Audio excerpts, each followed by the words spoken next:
primarily because they cannot carry out the basic processes of life independently, such as metabolism, growth, or self-sustained reproduction without host cells. However, this status is debated in scientific circles due to viruses' ability to carry genetic material, reproduce inside host cells, and evolve through natural selection. Yeah, I'm one of those folks.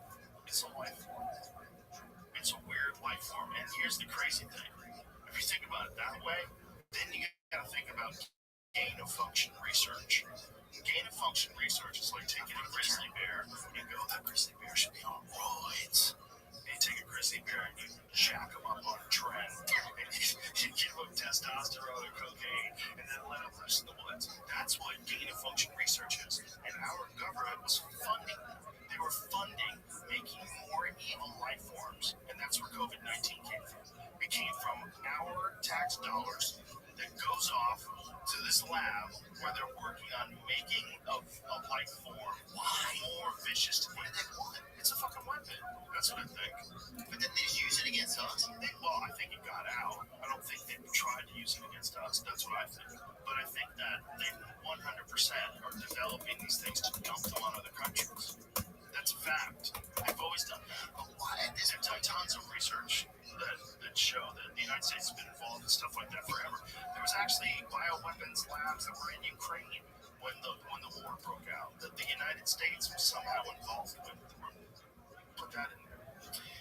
Put that in there. What bioweapons labs was the United States involved with in Ukraine? Or how about this? Instead of being leading, were bioweapons labs discovered in Ukraine?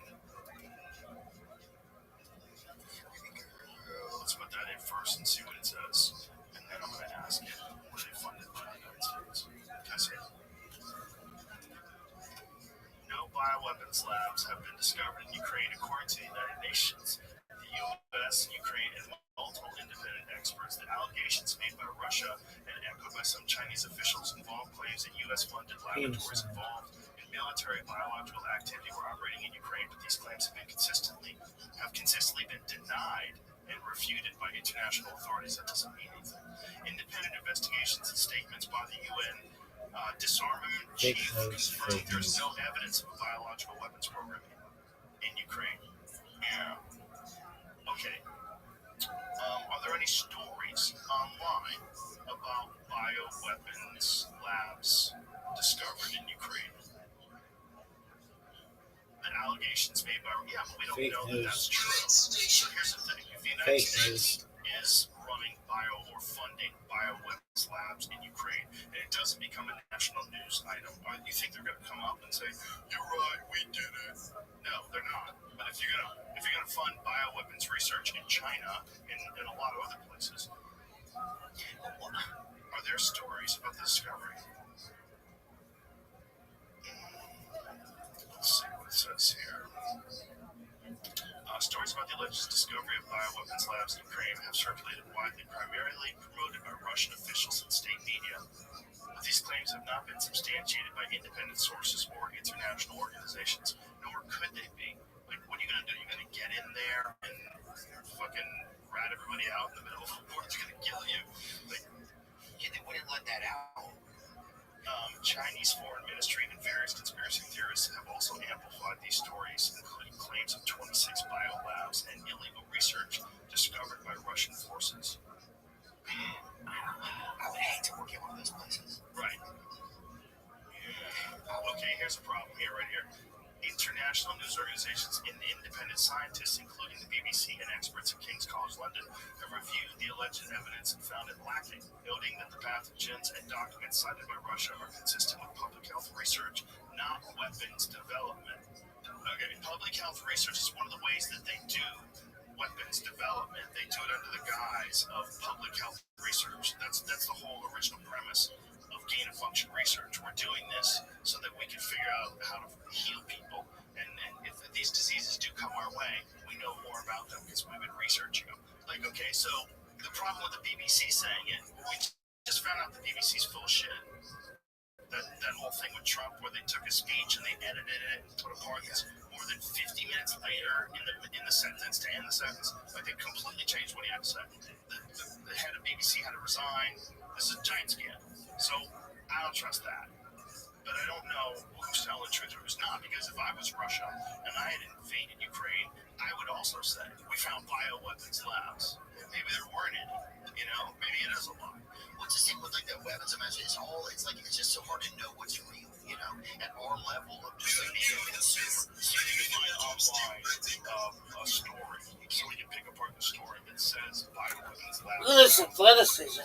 It's tough to know who to trust. It's just tough to know where to trust things. So I think It's true, but there's a fact that we have had bioweapons research, and so has Russia. This is a story that I did when I did that show, Joe Rogan Questions Everything. I interviewed a guy who used to be a part of Russia's bioweapons research program, and he explained to me how they're creating anthrax. They had all these bioweapons available, and I said, do you think that there's a possibility that they were making various infectious diseases? I love that. Those research that was being done. And then we went down to Galveston, Texas, and we went to one of those bio research labs that they have in America, one of those giant crazy labs where everybody wears the hazmat suits and there's tubes that come off their suit, and they're working with like Ebola and all this like super. And his perspective was what he was worried about was not something made in a lab. What he was worried about is some sort of a natural jump that goes from animals to people and just whips us out. This is what I'm talking about. I don't know. I feel The problem was, I would say that too, I was in the middle of gain of function research, and so this stuff is nothing. Don't worry about this. What I'm really worried about is chicken pox from chickens. Yeah. Is that the big thing now? Yeah. Well, dude, in our I just don't even know. It's like, I don't know if they want to wipe us all out, though, because then there's nobody for these, like, dark lords to play with. I don't think they want to wipe us all out, but I think they want to keep us as controlled as possible, as scared as possible. You see what they did in Canada? They just shot 300 ostriches for no reason. Fuck that. And Canadians, dude, also have very good posture. Ostrich probably great posture for bird. You say? Well, they have a crazy neck, Right. They have to just ostrich that wasn't fall down. So, Imagine if your neck was like 3 feet long, that'd be crazy. best posture I've ever seen in the world. Toronto. Oh, yeah, if you had a fucking 3-foot neck. Yeah, crazy. Like, where you go, your neck's like a tail. Bro, have you seen those giraffes with the little neck? Pulling bitches up good. Oh, I have seen that. It's like a cousin of a giraffe. It looks like an antelope. It's like a head. Yeah, what are those called? Like Mexican giraffes or whatever. No. They live in Africa. Or the giraffes. Whoa, that's crazy. Showed it one of them. Look at that, bro. That's weird. Wait a minute, is that that's a dog. That's what it looks like. The short-necked giraffe native. Really? Yeah, that looks like they have hats. Bowler hats from No, what's that look like? No, I think that's genuinely what they look like. That's the one right there. That's it. That's that dog. That's kind of how I know. That is a weird giraffe, man. Interesting. Oh, from Wakanda. So it's definitely real. That's the thing. You can't tell. There's no information anymore. It's all just a blender of fucking who knows. Anything you put into TikTok, the next story, it's merged. Your last research is into a new Sora is making new things, and it looks so real. It just like, I don't even know what if information even means. It just, everything feels so bizarre, you know? Don't you feel like that? And it's getting weirder. It's getting weirder and harder to tell what's true. By the month, it's getting weirder. And fast. Yeah. It's getting very strange. So you gotta lock in. I'm trying to think of the things that just even still feel real to me sometimes, you know? I think this is a real important time to minimize the amount of time you're online. Yeah. This is, as things get squirrelier and squirrelier, check in every now and then, but don't allow yourself to be looking at that goddamn thing all day. Yeah. Because that's part of what's wrong with us. Is we're staring at these goddamn things all day, and they're just hypnotizing us with bullshit. Just, at the end of the day, you're confused, aimless, you go to sleep, you feel depressed, you wake up in the morning, you get up in the middle of the night pissed, like, what is life? Yeah. You go back to bed, what am I doing? Yeah. Those things do that. You take away those things, and life is pretty normal. Yeah. They are amplifiers of anxiety. Oh, that's for sure. For sure. Well, it's even like, they had, that, like, a lot of these shooters, like, they live, like, these young guys who become, what's it called, when you see stuff online and it makes you radicalized, right? How are some of these companies not legally liable? Like, if you go to a restaurant, right, and somebody poisons you,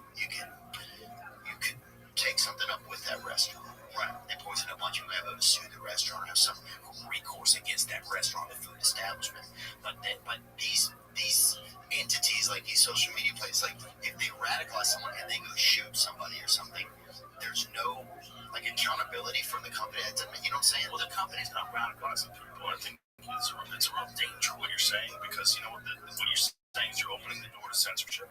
You're opening the door to the government saying we're here to protect you, so you can't talk about certain things, because these things can radicalize you. Because anybody's definition of what radicalizes people is it's very variable, right? Like during COVID, I could have been considered someone who radicalizes people against taking a COVID vaccine. I could have been seen as a science denier and a dangerous person that has to be silenced. You have to remove that from public discourse. So what you're saying by like people getting radicalized, that's the problem. Like who's getting radicalized and who's doing it?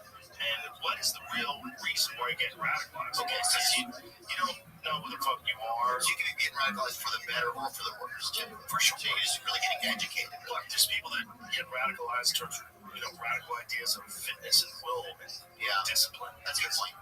Paying attention to Jocko every morning. What is radicalized? You can be a radical. You can be into radical That shit kindness. is baller. You get radicalized. Just be kind to people.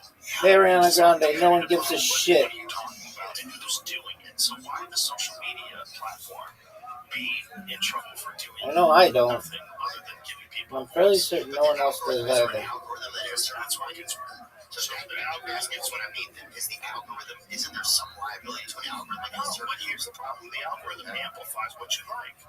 So you have to decide what you're looking at. Right? Like you have to have some personal responsibility, because most of my algorithm, particularly on YouTube, is all just stuff I like. It's all fun stuff. It's all interesting. It's all ancient history stuff. Cool cars that people are building. That's it. That's most of it. Fights, pool matches, professional pool matches, a lot of Muay Thai. That's all stuff I'm into. It's nothing is. So, like, why is your algorithm fucked up? Because that's the stuff you're clicking on all the time. And a lot of things, I don't know if you can do it on Instagram. Can you do it like I don't like posts like this, where you right click on things? I think you can. But you can also do it on Google News Feed. Like if it's a young person, is there any reason to be anything? Like I agree, there is a lot. It's always personal responsibility, and I think we're probably in a space where more than ever, personal responsibility is going to be starting to thin the herd, because it's like who can have like control over their own wherewithal, and what they absorb. Well, we have to learn from other people's mistakes, right? We kind of are better at that than, we're better at that as a society than, say, when societies, with alcohol, for instance, than a society where alcohol gets introduced into that society where they don't have a history of alcohol. Generally speaking, that destroys civilizations. I mean, if a place does that when they gave alcohol to those people, the Native Americans is a perfect example. Native Americans have no history of alcohol use. The United States troops came through and did two things. One, killed 90% of them with disease. So 90% of the Native Americans died from disease because they were exposed to smallpox and all sorts of horrible shit that Europeans carried over with them. So 90% of them died from that. And then they got pushed into reservations. They got slaughtered by people with guns and all their land. And then also they get introduced to alcohol. So everything gets super depressing, and you get introduced to alcohol, and that is devastating to society. And to this day, reservations have very high rates of alcohol and drug abuse, very high rates on Native American reservations. But if you really drinking over there. But if you look at us, like regular people, like we're talking about alcohol today, right? We're talking about I'm barely drinking. I'll have a drink every now and then, and I have one recently. But that's culture. People drink. It's common. People drink wine with dinner. It's common. It's normal. You can figure out how to regulate it for the most part. But there's people who won't, right? Yeah. But it's not as bad as when no one knows what to do because you've never had it before. And then once you get it, you're fucked. That's the problem. Also with censorship. That's the problem with social media. We're the first people to get it. So we're basically the Native Americans of social media. We're getting it for the first time, and it's wrecking our society. Not the same level that it did in Native Americans. It also carries a lot of positives. It does let you distribute information, you learn about things. There's a lot of positives that come with social media. But also, we're the first people that don't know how to handle it. The grandchildren and great-grandchildren of us, they will have a much better understanding of what not to do and what to do I have an uncle who is an addict. He's a Twitter addict. He's a real problem. All he does is yell about politics. He's on his phone 16 hours a day. He doesn't pay attention to his life. He's losing his job. He's a Twitter addict. There's people like that, just like there's people that are drug addicts. But these are the first ones. I thought about it like that. Yeah, we got to learn how to regulate. And I think people got to learn, like a lot of kids are using apps now that limit the amount of time they're on their social media for like 1 hour a day. You know, and You think a lot of these kids, I feel like they're just kids that want a better life. yes. And kids that recognize that you can waste time, and when you waste time over long, like junior high school into high school, you're going to start realizing it. You see the difference between people who don't waste time and really get after it and get things done, and then you see the people that are falling by the wayside. And that's a pattern that establishes when you're a teenager, pretty much for the whole rest of your life. You know, I knew people that were kind of ne'er-do-wells in high school that really never got into anything. They never tried hard at anything, and they stayed like that. Yeah. I think it's hard to make a change in your life, you know. Very hard. Very hard to make a change in how you see life. Yeah. You know, and then you're not going to change your life unless you change the way you see life. Yeah. Do you let me think about something else. Sorry. My brain sometimes gets hard to like keep going. How are the fights, man? You get fun? Yeah, it's always fun. Madison Square Garden is crazy. There's a few buildings in this world that have like a tangible feel when you're in them. Like, this is the garden. Bro, I've been there a ton of times. I performed there. It doesn't matter. Every time I go there, when I walk into that building, I'm like, whoa, we're at the fucking garden. Yeah, you gotta be on PCQ, son. You gotta be ready to go. That's awesome. I think fighters feel it too. I'm sure. Extra amped to fight in the garden. Yeah, Dustin said that he went to watch the fights. Was there a lot of was Anik there? Yeah. I didn't get to watch. Yeah, Anik, DC, and Megan. Let's go. And Megan was there too. Megan Levy? Yep. Oh, she's the best. She's the best. She's How great is she? Her and her husband are both Joe? so they're The best. the best. Their whole, I will say this, they have one of the best staffs of any sporting group I've ever been around in my life, For sure. Yeah, the UFC staff is very much like a family. Amber, Nicole, We all know each other so well. We've hung out together so long. Like everybody's all hugging everybody backstage. It's a beautiful place to work. and Bruce is doing his stretch. There's so many little things going on, and you just get to see them all happen. It's always the same people, you know? And We travel around the world together. Well, I don't anymore. I used to travel with those guys around the world. And they, they'll go from here, and now they're going to Qatar. This was gonna go. Were you really? Yeah. Yeah, man, it's a long ass flight, son. I know. I went over there. Like, you know, the outfit. I put on the outfit already once. Did you like it? Yeah. I think maybe I could live here if I get in trouble. I thought they were going to take my life another way and come back. Not them, but you just never know where the police what's going on, you know? Yeah. What does that outfit mean? It's called a throbe. I think you can see a picture of me in it. Yeah, I've seen it. They use it to attack you and stuff. Online. Oh, yeah, It's like you're in the pocket. type shit. Boy, look at that shit. Bro, it looks good. I like how theirs has a collar. It's a little more modern. You have to put the head thing on, like if you're like listening to music or It'd be a whatever. real problem if you're grappling with that thing. Limit your hip movement, control you a little bit better. Well, hopefully the person you're grappling with is also wearing it. That's true, but you're slowing down the game. Yeah, you're right. Hell of a game. So long, you're wearing a bathrobe. You're not even wearing a gi. You're wearing an ankle-length bathrobe. Yeah, I was gonna go. That's gonna get in the way. I was kind of, but yeah. Did you like going over there? What was your experience? Yeah, man, I liked it. I mean, obviously they treat you a little bit different because, you know, You're not gay. yeah. Thank you for saying that. And I just got that out there. And I am looking for love. I did meet somebody that I thought was kind of cool, but you know, How did Jewish people feel like going over there? I'm sure that they're. I mean, I feel like they're all kind of in cahoots, or you don't really know what's going on. Qatar's a Muslim country. Right. But that's what I'm saying. Like, if I was a Jew and I was traveling around the world right now, I'd go, So I stopped in here. yeah, throwing a fly in the sweet instead, you know? I guess. I don't know. Did Qatar? Did any of those countries help with Palestine? I don't know. It was hard to know what was going on. Well, I think there was talk of, do you say Qatar or Qatar? You're right, Qatar. Yeah, Qatar. Yeah. There was talk in the beginning of them helping to rebuild. This was like when Trump said the wildest shit of all time, that we're going to take over, we're going to turn it into what did he say, the Mediterranean and the Middle East? What the fuck are you saying? That was one of those things that made people go, wait, is he really crazy? What's going on? How are we going to take over? How are you going to take it? It's like when he was talking about Greenland, like we were going to take Greenland. Like, hey, what? Why do they want Greenland? Let's ask Perplexity. Why is ask Perplexity, why is the United States interested in acquiring Greenland? You think there's something up there? You know what I'm thinking? Let's imagine a world where the climate does radically shift, right?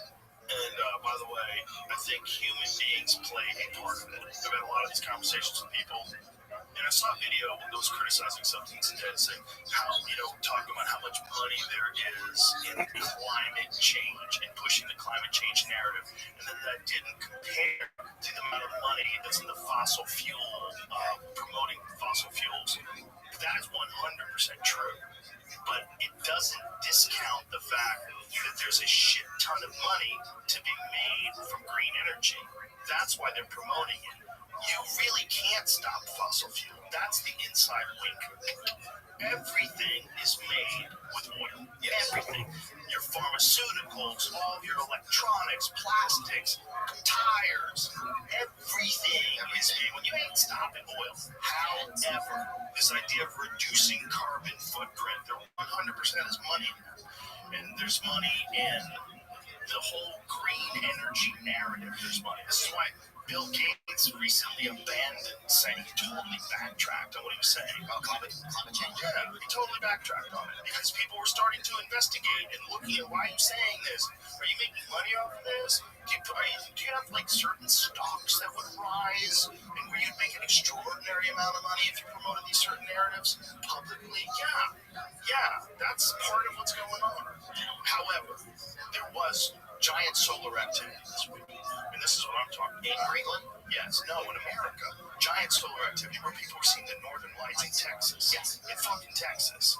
Okay, and a friend of mine who is, Brett Weinstein, I'm pretty sure I can say it, so it's not a secret, was telling me, like, this is like a significant amount of solar activity, kind of unprecedented and very dangerous. And if it gets bigger than a certain wave, which they can't really predict, like these solar flares, they don't have a clock on the sun. Like, on November 17th, it'll be 82 degrees.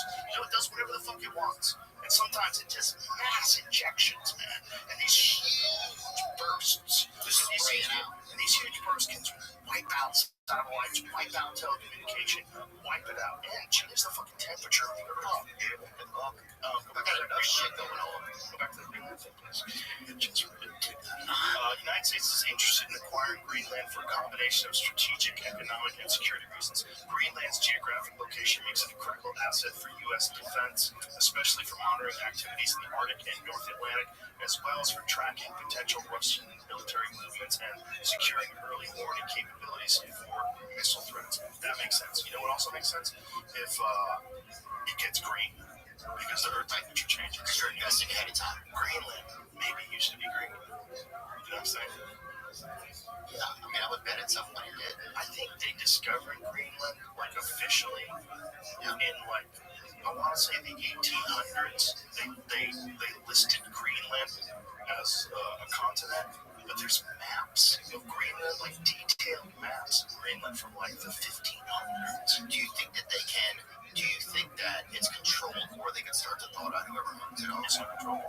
No. So that's not controllable. This is the scariest thing about the temperature of Earth that we need to come to grips with. It is not static. It changes, and it changes all the time. And sometimes it changes in horrific ways where it turns into a fucking ice age. And if that happens, we all have to move to the equator.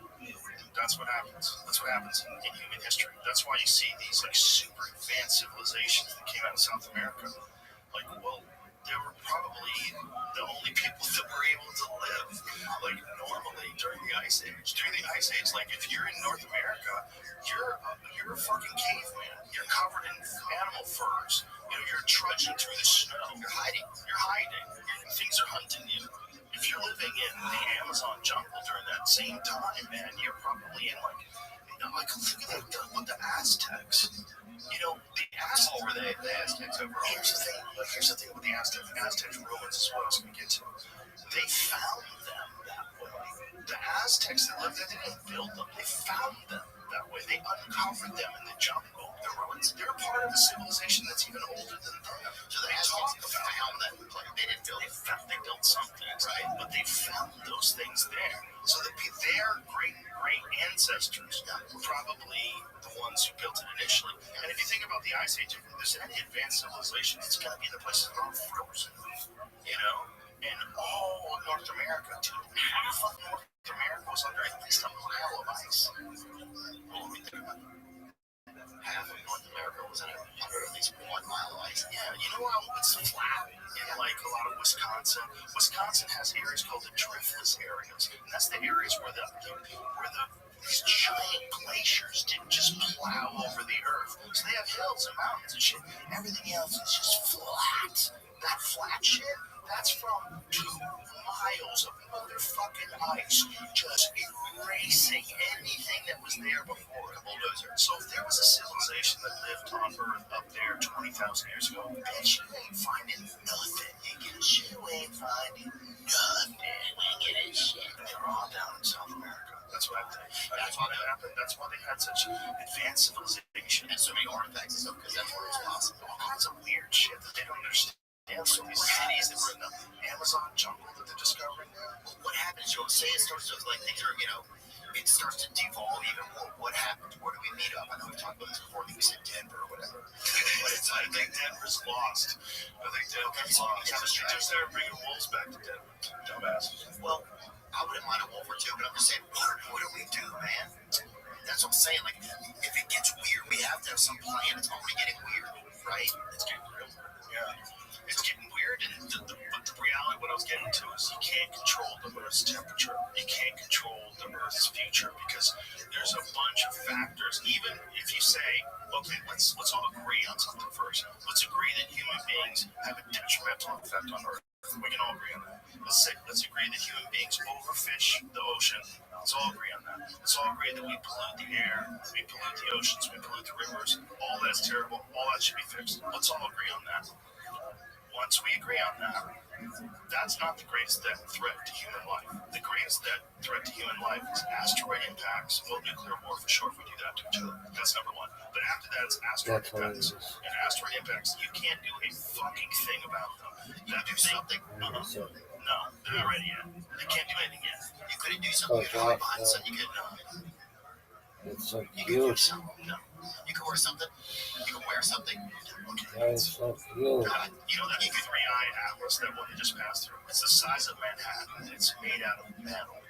It's a giant chunk of nickel that's the size of Manhattan. And it's billions of years old, and it's going, how many thousands of miles an hour was it going? Where would you be? How fast was 3I Atlas? It doesn't matter where you are. Everything's dead. The whole planet's dead. Okay, because what have a few hits it? You have roaches, some fucking underground animals that survive. Fucking skull, And then what happens? That's what Everybody dies. It's miles deep into Earth in the first second. Miles deep. But does it impact? Does the Earth shift over 20 feet? It's just a massive explosion. Oh, you said you've seen the explosion. It's not just an explosion, but it creates nuclear winter. The entire Earth is covered in volcanic ash. You're fucked. Everything's dead. Most of the Earth is dead. Okay. So, I'm not understanding it. It seems like it. It's going approximately 155,000 miles an hour. This makes the fastest interstellar object yet observed, with its velocity accelerating as it approaches the sun and then gradually slowing as it moves away. So it's 250,000 kilometers per hour. Earlier measurements as it enters the solar system recorded speeds of 130,000 to 140,000 miles an hour. So it's the size of Manhattan. It's made out of nickel. Okay, let's go for this. What is the observed mass of this object? What is the observed mass of 3I Atlas? Observed mass of... Okay, let's see what it says. Sir, look how quick it did that. Just Google those articles. hurricane, Earth mass is estimated to be over 33 hurricane, billion tons. Okay, hold on. Let me think about how much that is. It's a lot. 33 billion baller tons. stuff. How much is 1 ton? Like 2,000 pounds. okay. Where is Japan? What else is 33 What billion the tons? way? That's a great question. Very good question, Jim. Look how researchers. Estimated mass of 3I Atlas, 33 billion tons, roughly equivalent to the mass of Manhattan Island, which is about 3.1 miles across. Similar in size to the comet's estimated nucleus and diameter. This means the comet's mass is roughly comparable to a large city in solid matter terms. 33 billion tons. Oh, what a 3 good to 5 job. orders of magnitude heavier than previous interstellar objects, like 500 what? Far smaller than the heaviest known comets in our solar system. Look at this one. One C 2014, whatever, which weighs around 500 trillion tons with a diameter of about 128 kilometers, 80 miles. I didn't think that it was. I think I had a different concept of it. Yeah, so I had something small. I had something like this. no, those hit all the time. Things like that hit all the time. Yeah, One of the best places to find them is Antarctica. Because Antarctica's all white, so they go out there and they see things in the ground that are meteors. Is it true they won't let us up there? Or is it true that's when? No, there's places where you're not supposed to fly, but there's a bunch of reasons for that. One of them, I'm sure they're probably doing military research up there, but also, so they have restricted airspace, but also it's really dangerous. And if you crash, they won't have to rescue you. Like, there's nothing up there. Like, you will die, most likely. They don't want to have to try to die going to get you. It's sketchy as fuck going out there. Cyclone, hurricane, typhoon, they're all the same thing. La la la la la la. I think it was in Iowa. In the winter, they have like a place called Sundown, I think it was. It's fucking freezing. And like we went to Whistler, Canada. Oh, good job. Freezing cold. I can't even imagine being at the Antarctica.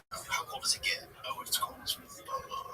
It's not just cold, there's no one there. Like, they do these, I'm They don't tell you when it's cold. There's Volker. nobody even there. You just. I wonder what they're studying up there. They have I'm scientific Volker. communities up there. They have, like, groups of scientists that live up there year round.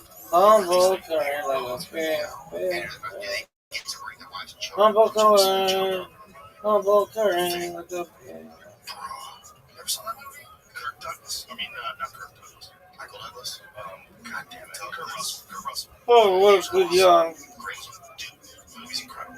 I haven't seen that. Fun horror movie from, like, I guess it was probably like the 80s. The Thing. Yeah. That thing. There's a Hurricane. TK Carter, the dude who used to perform at the store. Yeah, he was at the store, and then he started getting big movies, and he was in The Thing. That's wild. John Carter's him. I remember that dude. I used to hang out with him. That's cool. Yeah, and The Thing was Pardon me. like Look at this movie. like one of the craziest special effects that really looks kind of corny now. Dude, fuck those people. They suck. Maybe they'll remake it or something. So if they do that. But it was Look at about this athleticism. like some spaceship. Dog. Wait, hard it was. I think right Is that where it took place? Yeah. people want us. I think people want us to find something. I think people are looking for stuff right now. People are trying to look for something to give things a little bit more meaning to them. Oh. That's also part of the confusion is everybody's telling you constantly that aliens are real. You're hearing it constantly and no one's even flinching. But they are real. Duh. Fuck about us. That's what I'm telling you. Why do you think that? You know what's Neil deGrasse Tyson? That Not a chance. But B, dude, they're not coming here and visiting, dude. I think they are. Here's what I think about it. I believe that Earth, we used to be this fun place. Aliens would come and visit. It's almost like it's this cool tourist park or whatever. And aliens would bring their kids here when they had like holidays or whatever, right? Oh, Now, what a it's good like an job. old place you don't take your kids to anymore. It's like an old theme park that's kind of going by the wayside. And now I think aliens are taking their kids. They're traveling to other places on their vacations. You know what I'm talking about? Where do you think they're going? Places we don't know because we're still fucking here. Talking about Pandora. Yeah, they're going to dope ass places. Like if they pull up here and their kids are like, "You took us to fucking Earth. This place sucks dick." Oh, that's your take on this dope ass truck. What the fuck is this shit? Yeah, people So wash what? their hair, fucking Oh, booty water, that's your whatever, take like, on this it's dope not- ass It's truck? cool. Yeah. This place sucks. You know what's cool? In India, the old stuff. So that's what I do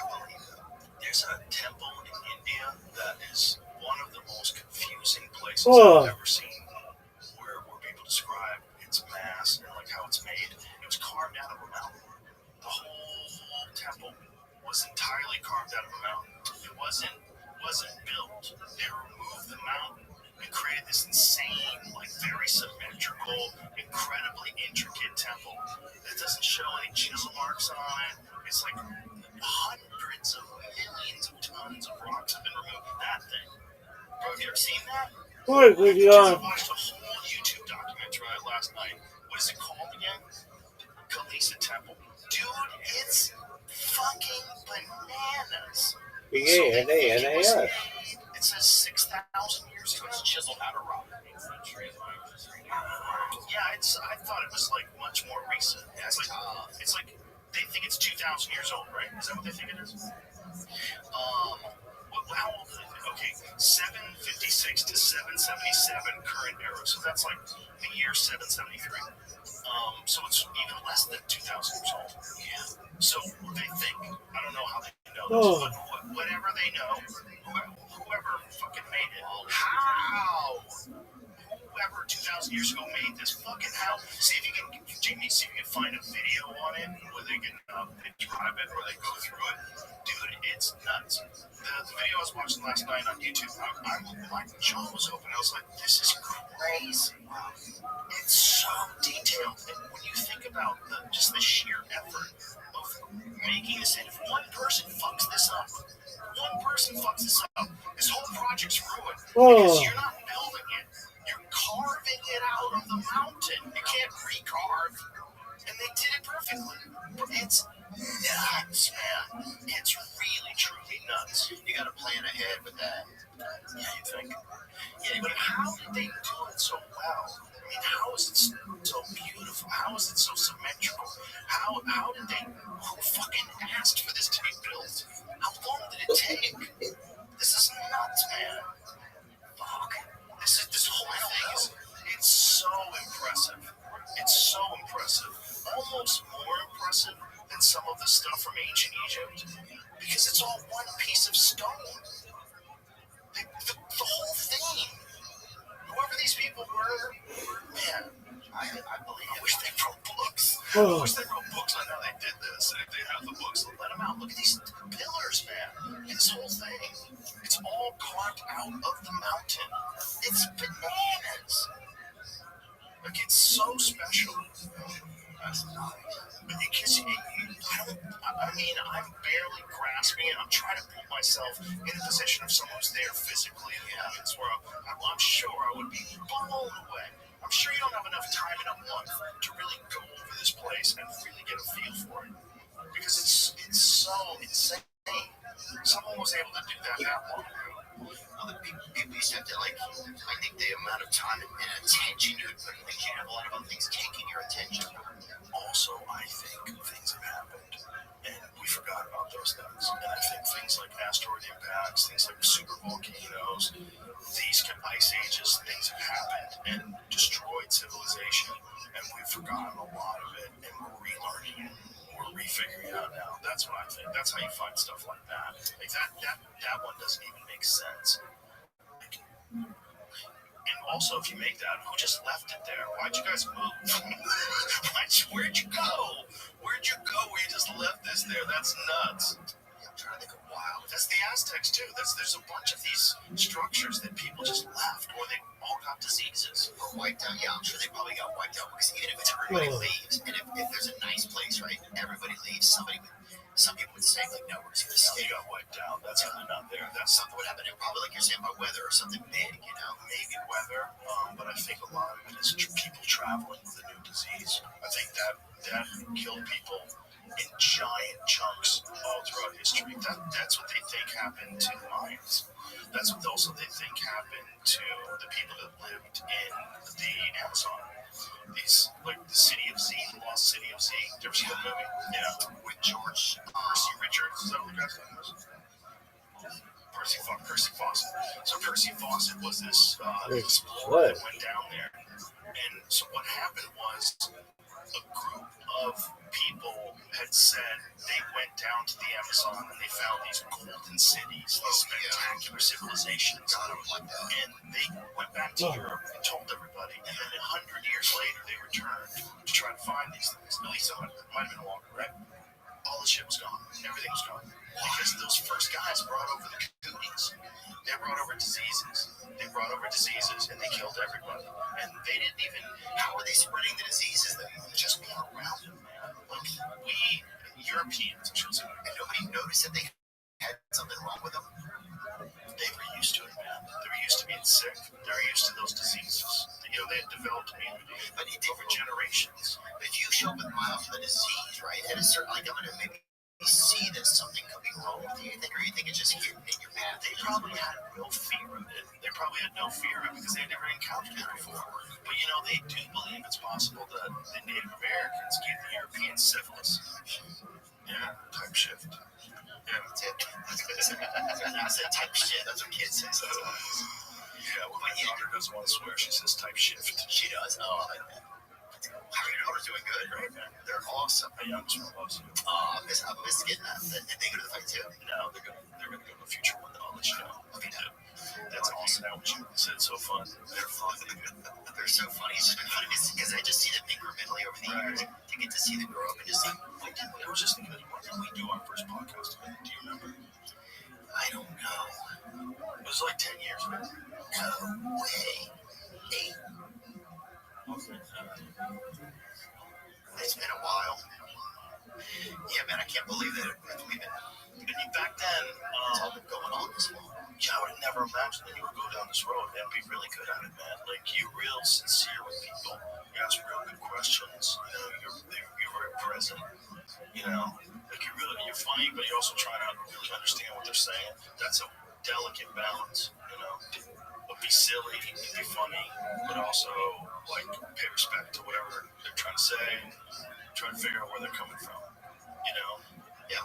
Well, thanks, dude. Yeah, I try to be. I think there's been a couple times where it's like, yeah, I try to be. I don't really know what I'm, I know what I'm doing. I mean, I work hard, right?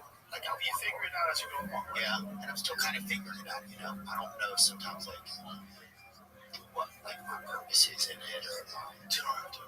you don't think maybe that's a trap. Huh? Yeah, it's a trap. I think you should have a direction. I do notice I meet a lot of people and I care about what's going on in their lives. That's a direction. That's good. Yeah, that makes me feel important. That makes me feel not important to me, but of some value, right? Like, last week when we had Gary Sinise on, he was talking about his son. Like, his son passed away of cancer, like, within the past year. And just talking about his son, right? Like, it was just nice. You know, it was nice for us to sit there together and just talk about his son, right? Like, stuff like that. Like, I think it just makes me feel like, I don't know, that kind of stuff means something. So, what do you feel like in your regular life you're not connected enough to people that are talking to you like that? Is that it?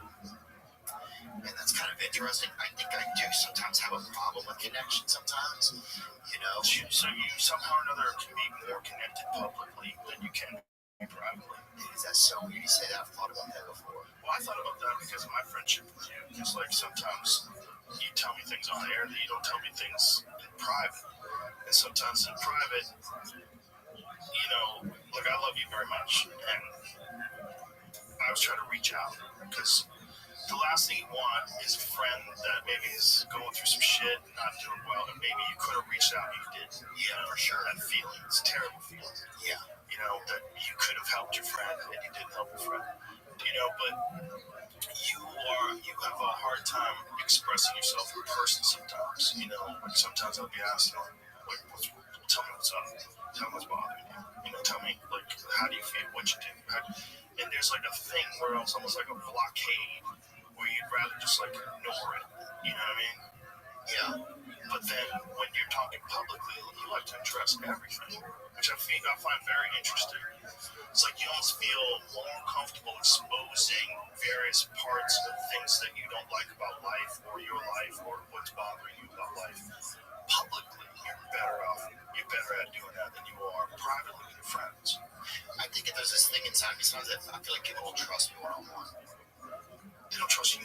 Or there's some trust thing. Maybe it's not me. I don't know. I'm trying to think about it. You don't trust them, maybe? No, I don't know. I'm trying to think of as we're talking about this, I'm trying to like feel it at the same time and see what I'm feeling about it, Right. because it's interesting to me because I love thinking about this kind of stuff, like and trying to figure out why I operate or why we operate certain ways, Right. Yeah, I think sometimes I don't know. It's hard for me to maybe say what's going on sometimes. Sometimes I don't know what's going on. Sometimes I like just if I talk with somebody, and then some of the biggest conversations I have are on podcasting now. It's like, that's when I'll talk the most. And so I'll sit there and have moments that are like, that's kind of my biggest conversations. Well, it's kind of the only time you have real conversations, because every other time you have conversations, there's usually multiple people around and everyone's checking their phone. And everyone's going in and out of the room, and everyone's going to take a leak, like green room conversations. It's kind of almost like a podcast in and of itself, right? But yeah, it's fun. But there's also people showing each other funny memes, and we're all watching videos, fucked up things that happened. Listening to music, joking around, that's a little bit more of a bigger atmosphere. Right, but the point is, it's like, you don't have these kind of conversations outside of podcasts. The only time you or I have these kind of conversations is right in front of each other, where we agree we're going to just sit and talk for like 3 fucking hours with no interruptions. Yeah, it's kind of weird, but I feel like in that form, you get relaxed. And in that form, you talk about yourself, like, honestly, you're introspective and open about it, which I find very fascinating, that you don't do that privately. Yeah, it's funny. It is kind of interesting. I don't know why either. I think maybe there's something more like I thought, I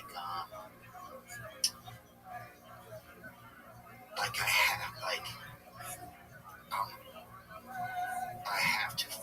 There's something inside that has to be of value or something. I don't know. I'm trying to figure. You don't want to be a burden, maybe.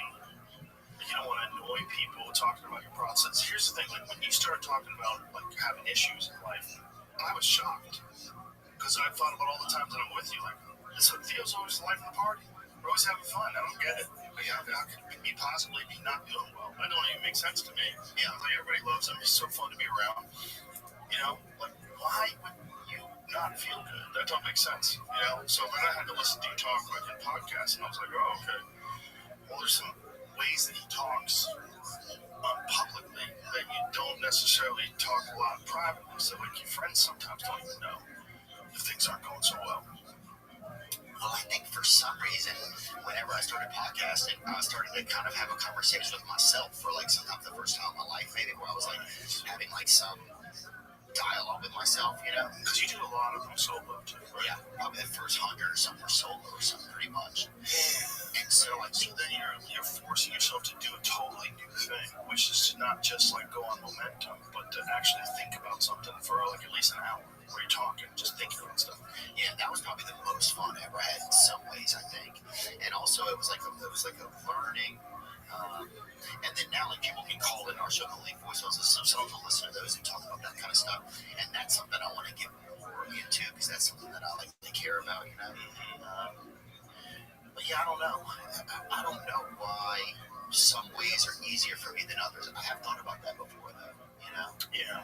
I have thought about that. It's the same reason, like, even being like in a relationship, I remember like when I was like would get in a relationship with a woman, it was so hard for me to like look at them and like to be super close. Like, that was super hard, but it was easy for me to have a microphone and talk to people in a group. Like, there's some things that are just like I just feel like a lot of like pressure. I feel like when I was in like that kind of situation, like I think there was something about it. Like, if somebody, I don't know. I think there was always a part of me, like when I was young, like if I looked somebody in the eyes or something, like they weren't gonna believe me. Really? Does that make any sense at all? I know it's a weird thing to say, but no, it does make sense. There was a part of me like, yeah. And I'm not trying to like self-pity or like look at like, do I seem like I'm being self-pity? No. Okay, good. Because I like to examine stuff, but I'm not like, being like, woe is me. I'm just trying to like look at it, right? Well, you gotta think, as a kid growing up, you had a lot of negative interactions with people. Nobody ever looked at me. Nobody ever looked at me and was like, what's going on with this kid? Or looked me in the eyes, or like people were busy and working and like just trying trying to keep us surviving. So I think later when I got into relationships, you'd be right there with a woman and they'd be looking at you, they'd be really nervous and scared. You're like, damn, these bitches are pulling up. You know, that shit was like baby girl, shit. You weren't used to intimate relationships. Right, so intimacy made me super uncomfortable, right? Well, you weren't used to trusting people. Yeah, I'm probably not even used to really trusting myself. I don't think I knew who I was. And probably not used to people being nice to you. You gotta get used to, accustomed to people being nice to you. We grew up in like a scary place, and so I felt like I wasn't sure if people needed me or not, you know? And so I think that made it like pretty tough when I was young. But yeah, I don't know. Some of it's been an interesting experience, you know? And that's life. It's just like, Life is an interesting experience. It really, truly is. You know, but it can be awesome and it can suck. The reason why it's awesome is because it can suck. Like you need them all. Yeah, while we're human. And I think we have only so much sand left in that hourglass. Where the humans are on the way out. I know a lot of people hate it when Peter Thiel says it. Like, Peter Thiel is a terrible person. He's evil. No. I think he's just telling you the truth. I think he's, when they said, do you think human beings should survive? And he had like this long pause. Oh, yeah, I remember. And then the interviewer was like, the answer is yes. The answer is yes. Which is not how you're supposed to do it. Well, at least not how I do it. I would let him talk as long as he wants. If you watch my podcast I did with him, this is long ass stammers. But he's like, everything he does, he wants to be very careful before he answers. So he wants to consider what he's saying. If you ask me the same question, is it important that humans survive? Okay. Is it important that an Australopithecus survived? It's not. Is it important that Neanderthal survived? It's not. Currently not important. Is it important that humans stay in this form? It's not. It's not going to be. If we're going to evolve to something way better than this, how many people go, I miss the old days when you could lie and you couldn't read minds and people were a lot more rapey. No one's going to say that. No one's going to, I miss the wars. I miss stealing and credit card fraud. I miss the good old days of a rigged stock market and the Jets won. Yeah. No one's going to say that. They're going to move on to what's next. So Peter Thiel's right. It doesn't mean I don't love you. It doesn't mean that being a person isn't important to me. Yeah, it is to me because I'm a person, but I'm also, if I step outside of being a person and I look at where this thing is going, I'm like, it's going in a different direction. It's not going in the direction that we thought it was. mRNA vaccines and lying politicians. It's not. It's not going in that direction. It's going in some sort of digital God direction. And we're either going to join on fucking real quick. Within a few years. We have, I think, what is it, 2026 almost? We're real close to that. I think by the time 2030 rolls around, it's a wrap. It's a wrap. Do you think that money will have any value at that point or no? I don't know what it's going to mean anymore. And the problem is going to be some people are going to be in control of assets, and some people are going to be in control of money. See, money is just, right now, mostly, if we're not on the gold standard, what is money? If your bill doesn't represent, you could go to Fort Knox and they give you a brick for whatever that money, they give you a brick of gold that's worth that money. If that's not real, if we don't have that anymore, and if we're on some sort of digital thing, and if they can just spend money and then inflation rises and all this money that we spend on wars and all this other crazy, it's not, where does it come from? We don't have any money. We're $37 trillion in debt. They just print it up. And if they just print it up, that makes money less and less valuable. That's what inflation's all about. And at some point in time, that's just ones and zeros. When you have quantum computers, they're basically like digital gods, and they're in charge of all the assets and all the money of the world, and they're not human. They're not human, and they're just going to stop it all. They're going to say, no, we'll decide how much resources you get to stay alive for as long as this body lasts, because you're not breeding anyway. Our fucking population is dropping off of a cliff. Overpopulation's a real problem. It's not. We don't have the correct levels in most giant countries like Japan. Japan is not in a restorative level. Like, they're not even close. They're disappearing. They have a real population collapse problem. South Korea, a real population collapse problem. Eventually, that's going to come here. That was one of the arguments that they had to keep the border open. That was one of the Chuck Schumer, Nancy Pelosi arguments. We're not having enough kids. We need to bring people in. Shut the fuck up. Shut the fuck up. There's no way I can look at Chuck Schumer and think he's a good guy. He looks like a great guy.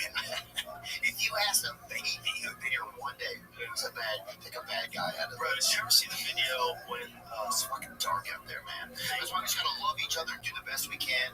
Have a nice creme brulee, hug a buddy, tickle your friend or whatever, tell him he's gay or something. That's a good move. I just opened up my Instagram and he popped up immediately. I know, I'm not lying. What's he trying to sell you? Some bullshit? It's something important. He accidentally said the quiet part out loud about the Epstein files. They all are doing that too. Alright, let's see what he said. Here, I'll send it to you, Jimmy. They got me, these motherfuckers. They got me. How much longer does Israel let us stay alive, do you think? That's a big question. What did you say? Is that AI? What are you saying? That's Sora? What are you saying? I didn't say anything. What are you saying? What is your Lasagna? Oh, he loves you. Don't worry about it. What the fuck are you saying, son? What did he say? What did he say about the Epstein files? Let's hear what he said. He looks great. Yeah, he's been drinking some nice beers the last 4 years. Don't try to find nothing else. Well, that's the question every American is asking. Not every American, but so many Americans are asking, what the hell is he hiding? Why? Okay, that was a useless clip. This whole thing's all bullshit. It's all BS. Well, it's fun. Do you think he's alive? Do you think Epstein's alive? I do not think so. You don't? No, I think they killed him. If I had to guess. There's too much circumstantial evidence that leads me to believe that it was an assassination. I know a lot of people think that he committed suicide. A lot of very smart people think he committed suicide. I'm like, there's too many convenient things. They cut wires. The security cameras, rather, not working. They weren't cut, right? They just stopped. They didn't function. Security cameras didn't function. The fact that he had shared a cell with this giant fucking former cop who was a murderer, who had killed multiple people, just giant, roided up cop. This is a cellmate. Like, if you wanted to get somebody, like, bro, extra Twinkies, take this guy out. Like, it wouldn't be hard. He's already killed a bunch of people. He was a drug dealer. You ever see the guy? You ever see the guy who was his cellmate? No, but it's like it's kind of hilarious. It's like when you're a freshman in college, they just put you with somebody you know. Bro, you want to get someone killed. You have a high profile witness, okay? High profile witness in the craziest sex trafficking conspiracy of all time, where a guy who may or may not have been an intelligence asset or an intelligence agent or whatever the fuck he was from whatever country, this guy he's arrested for sex trafficking to elites, and then you put him in jail. Oh my god. With that guy. I thought that was the guy that fought Mike Tyson. Remember that dude who read that poem? Bro, you put him in jail with that guy. All you have to do is get that guy cigarettes and steroids. You tell him, I got you Marlboro Reds and Tren.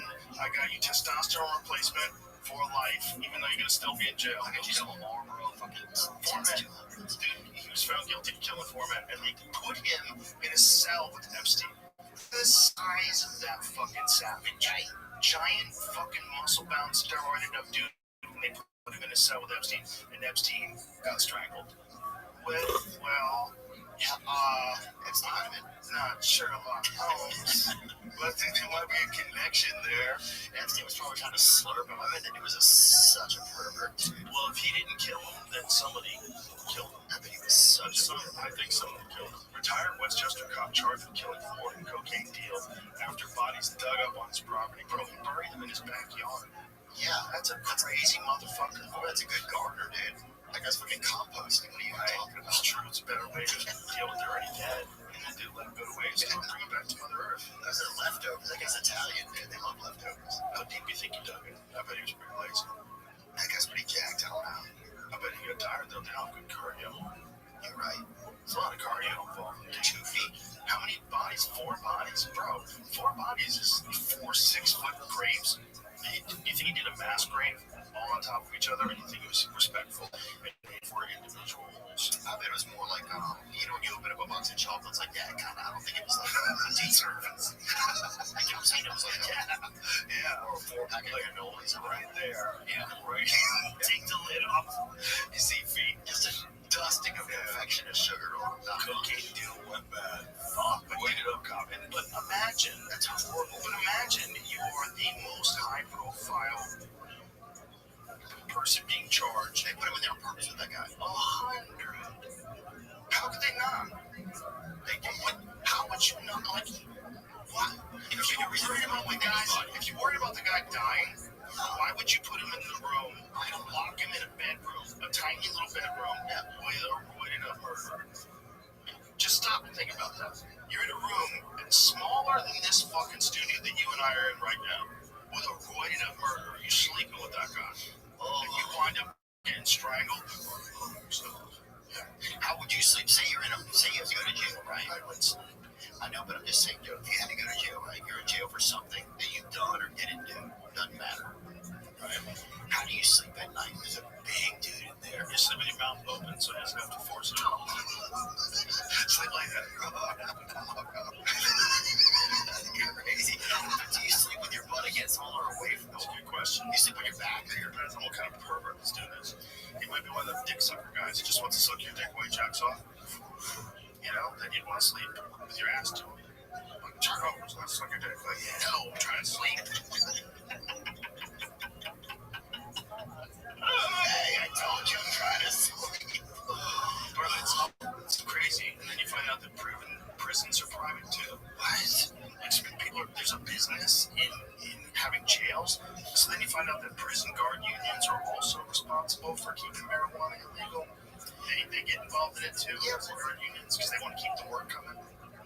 But it just feels like at some point, do you think it's always been this way through history, where people have felt like you just feel like such a peon of like some corrupt financial system? Do you think it's always been that way, or do you think this is like kind of like a highlight of it for America? This is worse than it's ever been before, for sure. And the United States is worse than every other country when it comes to incarcerations. But the thing is, like, they want to keep it busy. In the UK, they probably could use a few incarcerations. They're letting people loose that are doing horrible shit. They're not enforcing crimes over there. That place is getting real squirrely. But, you know, the United States, half the people are in there for nonviolent drug offenses. Half of them, right? I think that's the number. Put that in the perplexity. What percentage of people in American prisons are there for nonviolent drug offenses?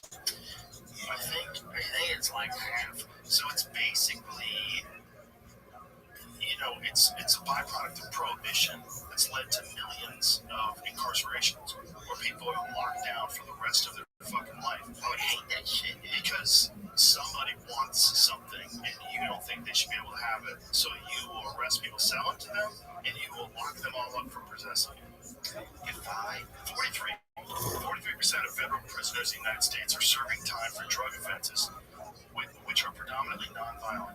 Additionally, about 72% of federal prisoners are serving sentences for nonviolent crimes, including drug offenses with a significant portion related to drug possession and trafficking. 72%. In federal prisons, 72.1% of inmates are incarcerated for nonviolent offenses. More than half, 55% in federal prisons serving time for drug offenses. So 43% of federal prisoners in the United States are serving time for drug offenses, but 55% are serving time for drug offenses in the summary of key data. So it must be like, this is what's happening when AI is drawn from multiple different sources. I think they're giving you two different numbers. So it's somewhere between 43 and 55%. Yeah, I think it's interesting. Like, I guess you don't know which ones are like weed, which ones are cocaine, heroin, fentanyl, that kind of stuff. That's, you know, look at this type of offenses. The majority of drug-related incarcerations involve possession, which is classified as a non-violent offense. So, put this, other than drug offenses and drug possession, what percentage of people are in jail for non-violent crimes? Put that in there. Like discount drugs? Yeah, other than drug offenses, what percentage of people are in jail for non-violent crimes? I gotta get a family, I think. Yeah, I think that'll be good for you. Okay, let's see. Non-violent. What does it say? Okay. Other than drug offenses. 75% of the daily jail population nationally is incarcerated for low-level, non-violent offenses, including misdemeanors and public order offenses. 13% are there for property offenses such as burglary, and around 11 for public order offenses, non-violent infractions such as weapons charges, broken. The problem with that is property offenses like burglary can lead to violence. Like that's next door to violence. It's not violent, but like those guys that got shot breaking into that guy's house. As soon as you're breaking into people's property, you're getting super close to violence. Yeah, I think it's fine. I mean, it's like if you're inflicting like fear on somebody during their own house, Yeah, that's pretty violent to me. yeah, it's not violent in that you're hurting a physical person, but you're breaking into their house and anything goes once you break into someone's house. You know, everybody knows that. You break into someone's house, anything goes. They don't know why you're there. They don't know that you're just a petty thief. They have no idea they're going to fucking shoot you. We all know that. I'll never forget small leftover. I go with the other thing, the opposite. Or the opposite thing. How many are in for violent crimes? Right. 62% in state prison, but only like 7 to 10% federal. Interesting. Most federal inmates are serving sentences related to drug and public order offenses. Oh my god, that's nuts. Yeah, I mean, it's just That's so nuts, man. It's like that. I think it's weed. I mean, what do you think it is? No, it's probably cocaine. Cocaine's the big one, right? Cocaine laced with fentanyl. And then there's pills, and then there's meth. Meth is a big one, too. Those are the ones that everyone's really terrified of. No one's really... The marijuana thing is a disingenuous argument. Because the marijuana thing is really, there's a bunch of interests that want marijuana to stay illegal. The actual people that think that marijuana is dangerous are pretty small. And they're not totally wrong. This is a very important point. Marijuana is not completely safe, just like alcohol is not completely safe. I think there are certain people that, for whatever reason, the way they're wired, marijuana can fuck with them and badly. And there's some evidence that it can trigger psychosis.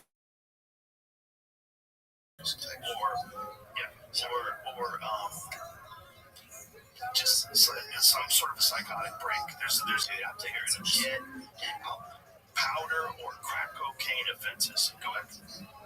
Account for more than 54% of drug offenders. So that's most of it. And then there's meth, 24%, and marijuana represents 12%. But I guarantee you that marijuana thing, that's dudes who are growing. You know, you're growing and dealing. If they're hitting you up in federal prison, heroin offenders account for 6%. That's weird. I would have thought it would be higher. Just up 6% for heroin because they're so chill, they never get in trouble. They never get caught. But the family that did that, the opioid epidemic is still out and about. Sackler family's out and about. Sackler family's still out and about. Be responsible for 1 million people losing their lives. And the ripple effect of that through families. Yeah, that's what I mean. I mean, suicides, drug addictions, families falling apart, lives destroyed. Where do you think people find a sense of purpose these days in Joe? Because it certainly feels like the fabric of like some of America. It used to feel like they gave us a lot of purpose, right? And some of that feels like it's not there anymore. Do you feel like that's a true statement? Well, I think this is also part of the problem with social media is that we feel that way. Okay. And while we feel that way, that everything's falling apart, we still have our neighbors, we still have our friends, we still have the places we go. We still have all the community that we always had. You know, we still have the mothership, we still go to nice restaurants, you still hang out with your friends and watch the game. You're still like alive on Earth, but you're so overwhelmed by this fucking constant onslaught of bad news. That's complaint that you're freaking out always. But then you got ICE raids where they're taking people that are American citizens and they're scaring the shit out of everybody. And they made me the video thing. You see that thing where they put on the video? Oh, that was crazy. They didn't even ask you. Well, it was really scary. We're just joking around because we were talking to a guy who was talking about his friend. And this was quite a while ago, too, right? When was that video? Yeah, I don't know why. I think like a year and a half ago or something. I don't remember. But that was crazy. So it was like, hey, it was a joke, right? She's like a friend. She said a friend of mine got the report. I can't remember what she said. But she's like, well, do you have anything to say to him, right? And I was like, I'm planning around. I have no idea if it's real or not. I have no idea. You have no idea. It's literally someone just handed you a phone, and then Homeland Security? Was that what it was? Yeah, it was put up online. And it was after the Charlie Kirk thing. Yeah, and so then I was like super scared. Remember, I was texting like you. I was just texting people to make sure everybody's okay. I didn't know if they were like just gonna kill people that had been on TikTok or whatever. I had no idea what they were gonna do. I just can't believe they did that with you, with would they just put it in there as if like you were endorsing that? Well, it just kind of, and it was just a scary time. That was the same time as Family of the Charlie Kirk thing. How great would that be? I'll be just some fucking trap beat. Or whatever. Like if a company did that, you could sue them. You know what I'm saying? Like if it was privatized, like if ICE was a private company, and that was the people that the United States hired to get rid of illegal immigrants, and they used you, you would sue them. You could sue them. Well, it was just. But the government can just put that up there, and then what did you do? You had to formally request them taking it down? Yeah, I hired an attorney to get help to take it down. How long did it take to take it down? Like 48 hours or something. It had like 30 million views over platforms. How many people even know it was taken down until they just heard you say it? I knew because you told me, but I couldn't believe it. When you first asked me what I should do about this, I was like, oh, it's probably nothing. And I was in the car and I didn't watch it. And then I got to the club. Then I talked to you from the club. And you're like, you didn't see it? And I was like, no. And then I saw it. I was like, oh my God, what the fuck are they doing? It's like, that's not how you envision the government. The government made a hype video. Yeah, they were like deportation hype videos with trap beats and shit. And I was like, what? Dude, that's what I'm saying. Everything is turned into like the WWE. It's none of it's real. It's 100% that like Judgment. It's Idiocracy. Oh, Idiocracy, yeah. But yeah, that was scary, man, because then I got to look, because there was just like a lot of threats, and then things got like, then it was just kind of, that made me kind of paranoid. And then my mom was visiting, and we went to the doctor. I went to the doctor, just getting something looked at or something, you know. And I was in the doctor's office, and there was a nurse asking me questions, or whatever, and then she's like, I have something for you. I was like, huh? And she's like, oh, I brought you something. Can I give it to you? And I was like, I'm at a doctor's. I'm like, she made something out of for you. Yes. She's like, something. And normally I think it might have been like, okay, let me, like, but I was just like, it was such a weird time. And my mom was visiting, and it was like, after the Charlie Kirk thing, it was just super scary. You just didn't know what was going on. Like, watching that guy get killed was crazy. Like, it was, and you know what's crazy to me is when people reacted. That scared me just as much as watching him get shot. Well, yeah. And let me think about that in just a second. I'm just thinking through the end of this, if you don't mind, real quick. So I know you're not interrupting. So I'm in this doctor's office, and it was just weird. You know, like I'm at the doctor, maybe feel like nothing was safe. Like it compounded in my head, like, oh, nothing's safe. Right? No place is safe where, like, because I just given this girl like medical information, like, is this okay, you know? And so I talked to the doctor, and it was all cool and stuff, and like, but then I go outside, and I was sitting in my car. My mom was out there with me, and like, and it just like been a lot of stress. And I'm sitting there, I kind of was like tearing up, talking to my mom. I was like, you know, I told her what happened in the doctor's office, you know, and it was after the DHS thing, just a lot of stuff that felt like, you don't have any, there's no, you're solid, no one, I can't think what I'm saying. Like, you're not safe. Like, there's no. Well, I think you think that way in particular because you're famous. So when you felt like you were having a normal professional experience at a doctor, and then also it became a fan experience, right? You're kind of trapped. Right. That's what I felt like. And it's a doctor where you're supposed to trust, like, you can be at a doctor. Yeah. I'm sitting there with my mom, and she kind of like put her hand on me, you know. She's like, you know, everything will be okay. And then I look up out of the window, and there was some young man literally this far from my window with his phone, like, filming me. And it was just like this. It was just like, that was like a tough time where I think everything, I just got kind of paranoid. That's a weird thing. It's totally normal to do. Just point a camera at people and film them because they're famous at a doctor's office. Yeah. But it's like, I just want to put it up on my Instagram. I'm going to get 300 likes. Here it is, me and Theo, motherfucker. Yeah. I'm outside. He's getting his pancreas slipped in. Did it break your medical information? It felt like it was a movie, though, and they were trying to break you. Like, it felt like this, like, a couple weird That's a personal thing, though. That's a personal thing with you because you're famous. That's one of the reasons why you think that everything's falling apart. Because you think everything's falling apart for you because you're dealing with the fact that you're crazy famous. Yeah, that's why you have this elevated sense of everything falling apart. Like, look at the example that you cited. A lady who loves you, who's a doctor, but she wants to give you something and you thought, man, I thought it was just at a doctor. Now I'm trapped in some person because you feel like you're trapped a lot talking to crazy people or people that want something from you, people that are grabbing at you. That's what it is. Yeah. That's why you personally feel like everything's falling apart because you're having a hard time navigating your new situation, and then also your new situation is very different than just you as a comedian because this new situation is you voicing your opinions about things, and some things controversial and some things not so much. But then people enjoy it, and so it gets a lot of attention. When it gets a lot of attention, you also get a lot of haters.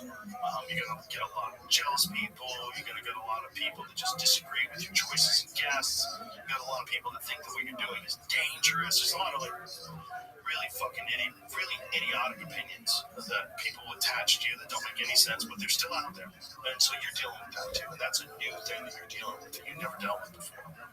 And it's part of why you have this accelerated thought that everything's falling apart. I don't think it's falling apart as bad as everybody thinks, but I think it's something that it deserves consideration. Like this all could fall apart, and it could fall apart in a lot of very bad ways. And there's a lot of natural ways it can happen, like we talked about before, but it could also be self-inflicted. And at all costs, we have to avoid the self-inflicted thing. Yeah. And the only way to avoid it is to not be on the side. You can't be on that side or this side, but instead be on the side of the greater good of everybody. And that's possible too. You have to force politicians to do that.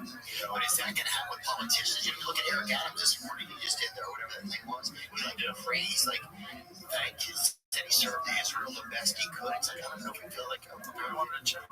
You probably did. Got a nice check. I flew over to get that bag. Yeah, flew over, got the bag, driving a new Cadillac now. Bro, they just pay people. The crazy thing is that Israel pays people for social media posts. I read that. Let's put that in the place. Is that true? That might be another Russian hoax. I was reading that there's countries, and I don't think it's just Israel, but there's countries that will pay influencers to post positive things about them. Yeah, really? Yeah. Oh, well, even Qatar was like, when they wanted me to come and experience their country, right? I saw I was there, I think it was really neat, but we didn't really talk about, the different, if they have different points of view about things, and what some of their, rules and things like that are, But did they want you to post nice things about them? I think they wanted to experience you to experience their country. Yes, Israel has paid social media influencers to post content promoting its image, particularly in the United States, with reports indicating payments of up to $7,000 per post.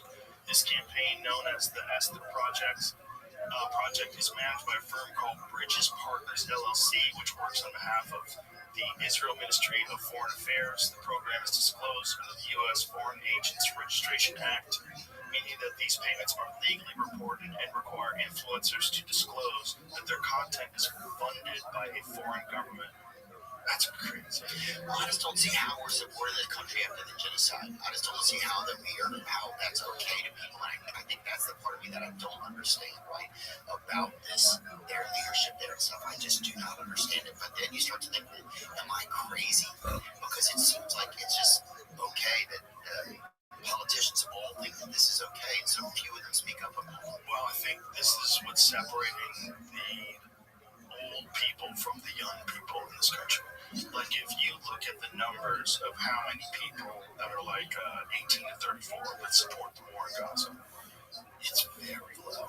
It's very, very, very low. Because this is the first time you've ever been able to see what happens when a superpower is attacking a country that essentially doesn't have an army, and they're doing it for years, and they're just blowing buildings up. We've never really seen that before. This is the first time in a time where everyone has cell phones, right? Obviously, this has happened. Countries have bombed each other, Dresden, and there's been Hiroshima, of course, Nagasaki. They blew up in entire cities, right? We didn't get to watch it happen bit by bit. You didn't get to see drone footage that's in 4K. You didn't get to see cell phone footage of missiles being fired into camps and people waiting in line for food. You didn't get to see any of that shit. And, you're seeing wild shit. But then you're also seeing horrible things that Hamas is doing too. You're seeing people getting publicly executed. in front of everyone, in front of cheering crowds. You're seeing people get dragged out, kicked to the ground, gunned in the head.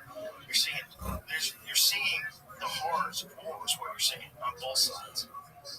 And we just have a hard time accepting that that's the only way to do things.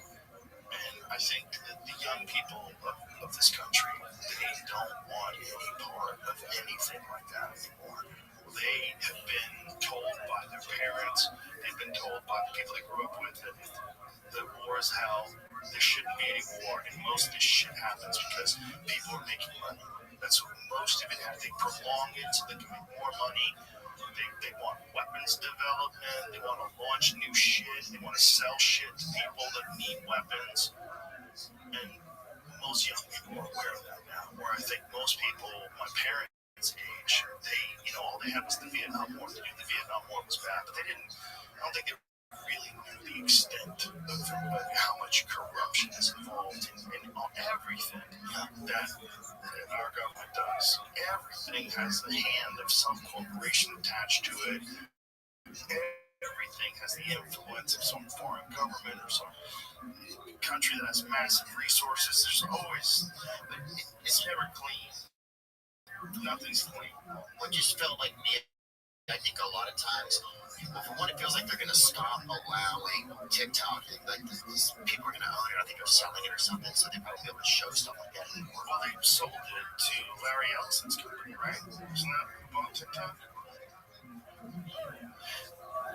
Yeah, I want to be sure. But do you think they'll do that so they can limit its control? Well, I think the real worry that they had before that sale was that China was in control of it. And I think they're right. And I think that if you have a foreign country, and the foreign country is using a very popular social media website to spread propaganda, spread things that absolutely aren't true, along with, I'm sure, some things that are true. Yeah. But they have their finger on which way the influence goes. That's dangerous. That's dangerous. No, I'm not saying that Larry Ellison's company is going to do a great job of being totally objective and letting people criticize Israel, letting people criticize Hamas. I don't know. We'll see. We'll have to see. I'd be crazy to say. I never met that guy. I don't know anything about it. It'd be crazy for me to say any different. But it's not safe to have a foreign country that is actively trying to fuck with the way people have discourse in America, which is certainly what China's doing.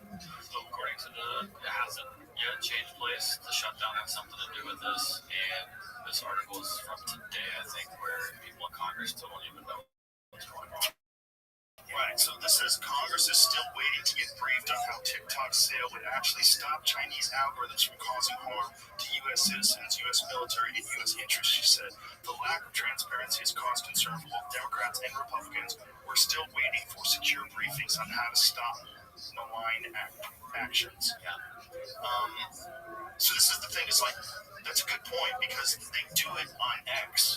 So Chinese bots, they swarm X, and there was a former FBI analyst, we read this article 100 times, his estimation, this is right around the time Elon was buying Twitter, that it could be as much as 80% bots. So much as bots, it seems like. So much as bots. But this is what this is. This is like China. This is Russia. This is foreign countries that they'll say things about USA. They'll say things about gay rights. They'll say things about LGBTQ, whatever issues, whatever it is, the board, whatever it is, USA, whatever it is. And they just flood the discourse.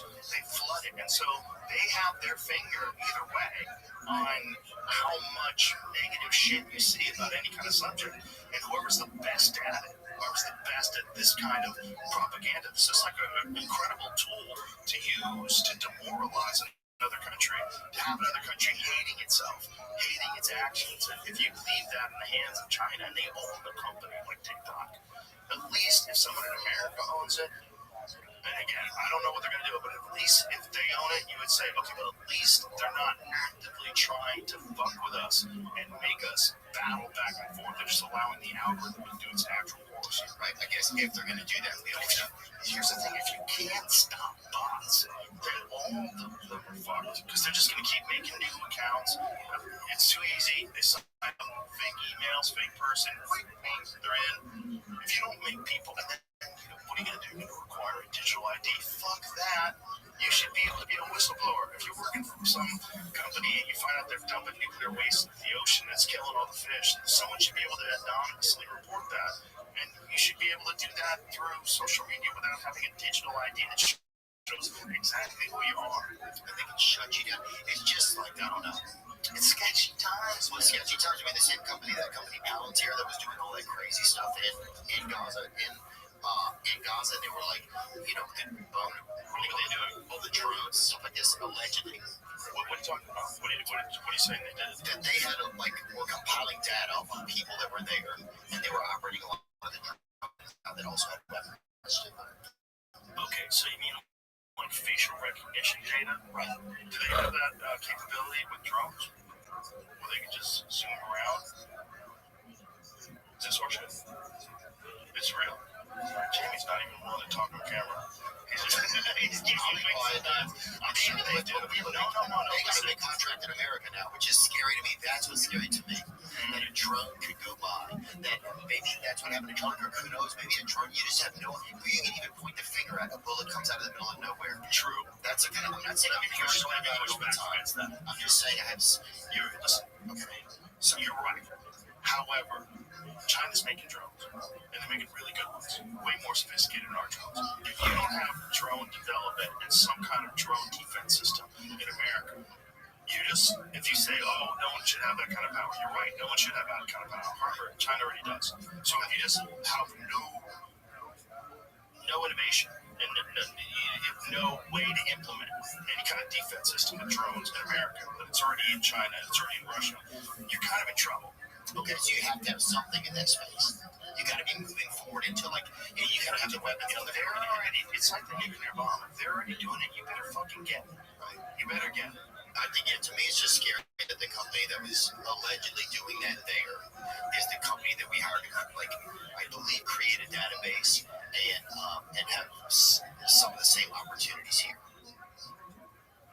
Or they could potentially be able to do the same thing here. To me, it just kind of tracks where it's like, any one private company that has a database and all the information on every person, where you are, what you're doing, that's sketchy. What are you looking at? What's going on? The story, the reporting on this. It's that absolute power corrupts absolutely thing. This is like absolute power. One AI system is called the gospel, another one's called Where's Daddy? Oh, Jesus Christ. Used to identify people. One of them's called Lavender. That sounds lovely. AI-enabled data processing system developed and used by the Israeli occupation forces in their, it says, genocidal campaign against Gaza have caught widespread attention, prompting journalists to call Gaza the site of the first AI-powered genocide. AI technology was reportedly first used in Gaza during Israel's 11-day assault in 2021. During the ongoing genocide, for the first time, it's being used to kill Palestinians at an unprecedented level and at much faster rates. These three known systems identify targets for airstrikes based on Israeli mass surveillance records of the Palestinians in Gaza that have been collected for years by the IOF under the racist framework of monitoring what they deem as threats to the Israeli regime. This is from Palestine-studies.org. So who knows also how? It's obviously going to be favored towards that. Yeah. I absolutely believe they have that kind of technology. The scariest part to me, Jim, will you bring it back up one more second? The scariest part to me was just the quickness they could do it, and then the review, right? A few Israeli intelligence agents shared with Plus 972 magazine that they personally only take 20 seconds to review and approve the airstrike recommendation. Using time only to confirm if the target is male. Whoa.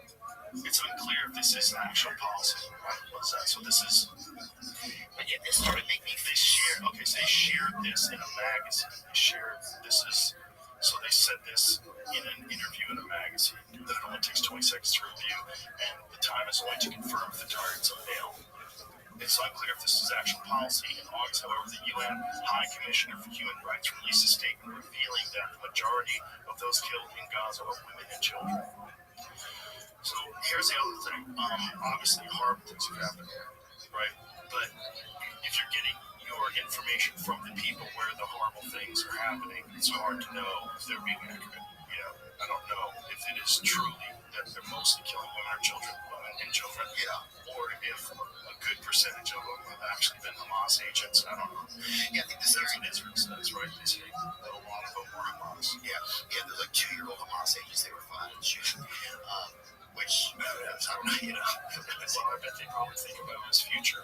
That's why it's like now, when blowing up their fucking city. I mean, how many, if there were terrorists there, how many are created by watching something like that happen? Quite a bit. Well, the thing for me, I just thought like that America would come for help at some point. That was a scary. I think that's when I just thought like, I just have a different concept of what's going on. Or also, these are just my thoughts. I don't know what's going on, and I don't need anybody to believe my thoughts or think the same way I do. I think the thing that made me nervous was that Ed said company Palantir got a deal in America to create a database and help with like surveillance and stuff. So that just makes me scared. That made me a little bit nervous. Not scared, but just like a little bit like, what's going on here? Are we going to enter a surveillance state? Well, that's one of the arguments for letting chaos take place. One of the arguments for letting criminals back out is that you make it so dangerous that in order to make it safe, you have to put restrictions on people. And that's the only way. And you show that it's effective, and that people comply, and that everybody has a digital ID. The government tracks you. Like that Life 360 app where you can track all your friends, track all your family. Yeah, your wife's running around and whatever. And the government is going to parties a lot. The government can do that as well.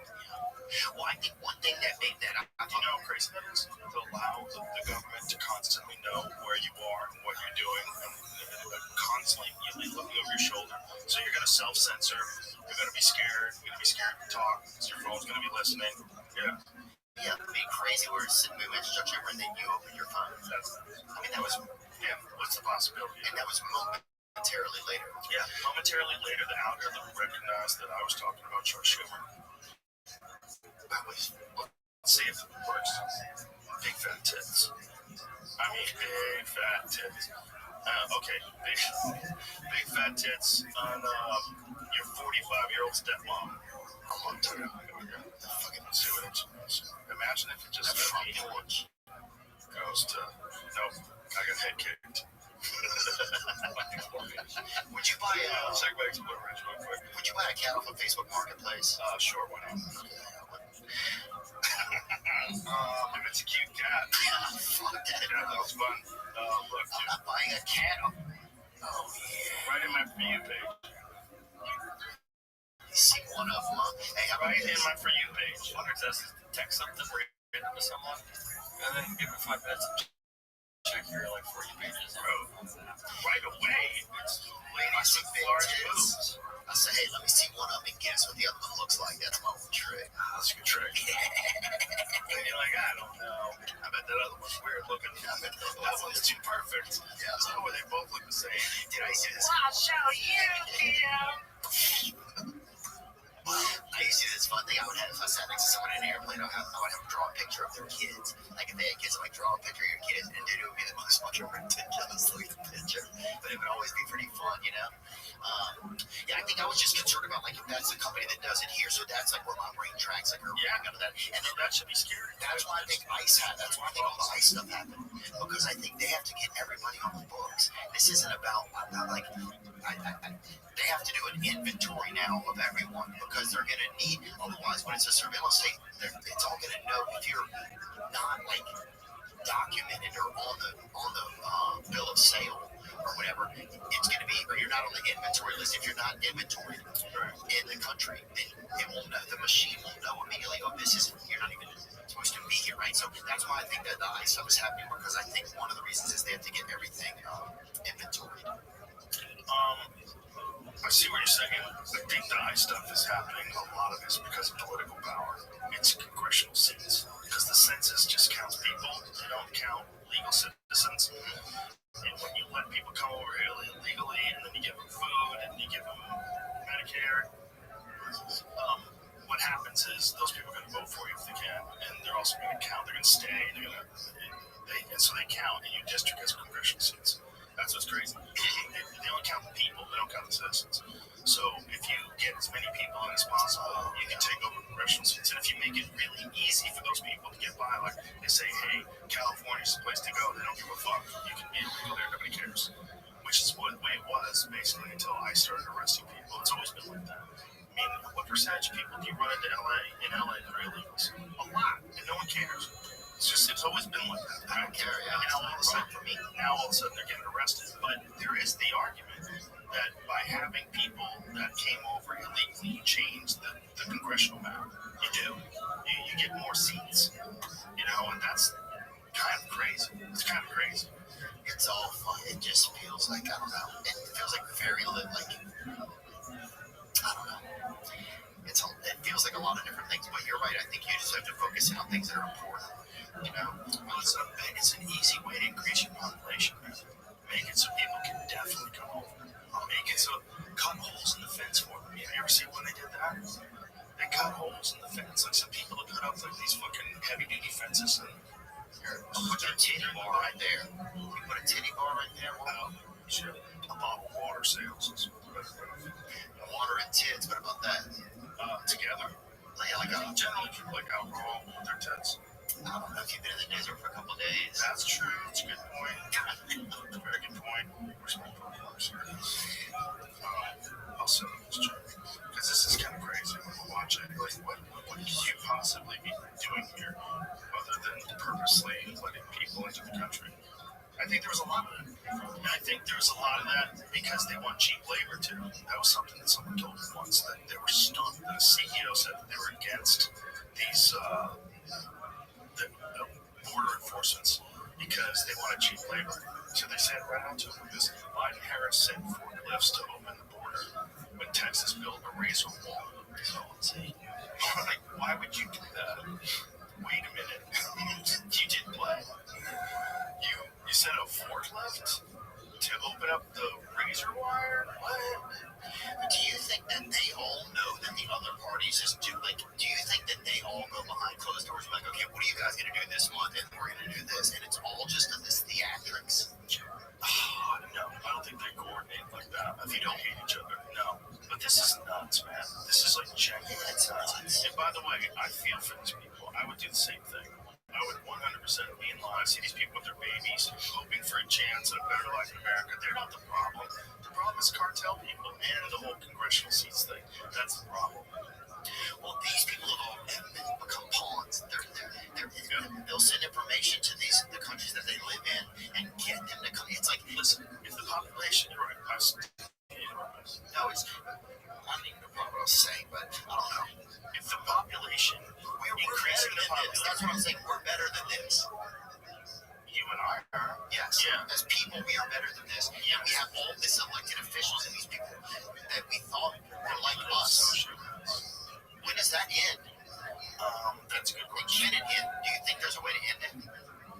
It's going to be hard. My suspicion is it ends when AI starts sorting government. We're probably going to use AI with government to prevent this kind of fuckery that we see on an everyday basis.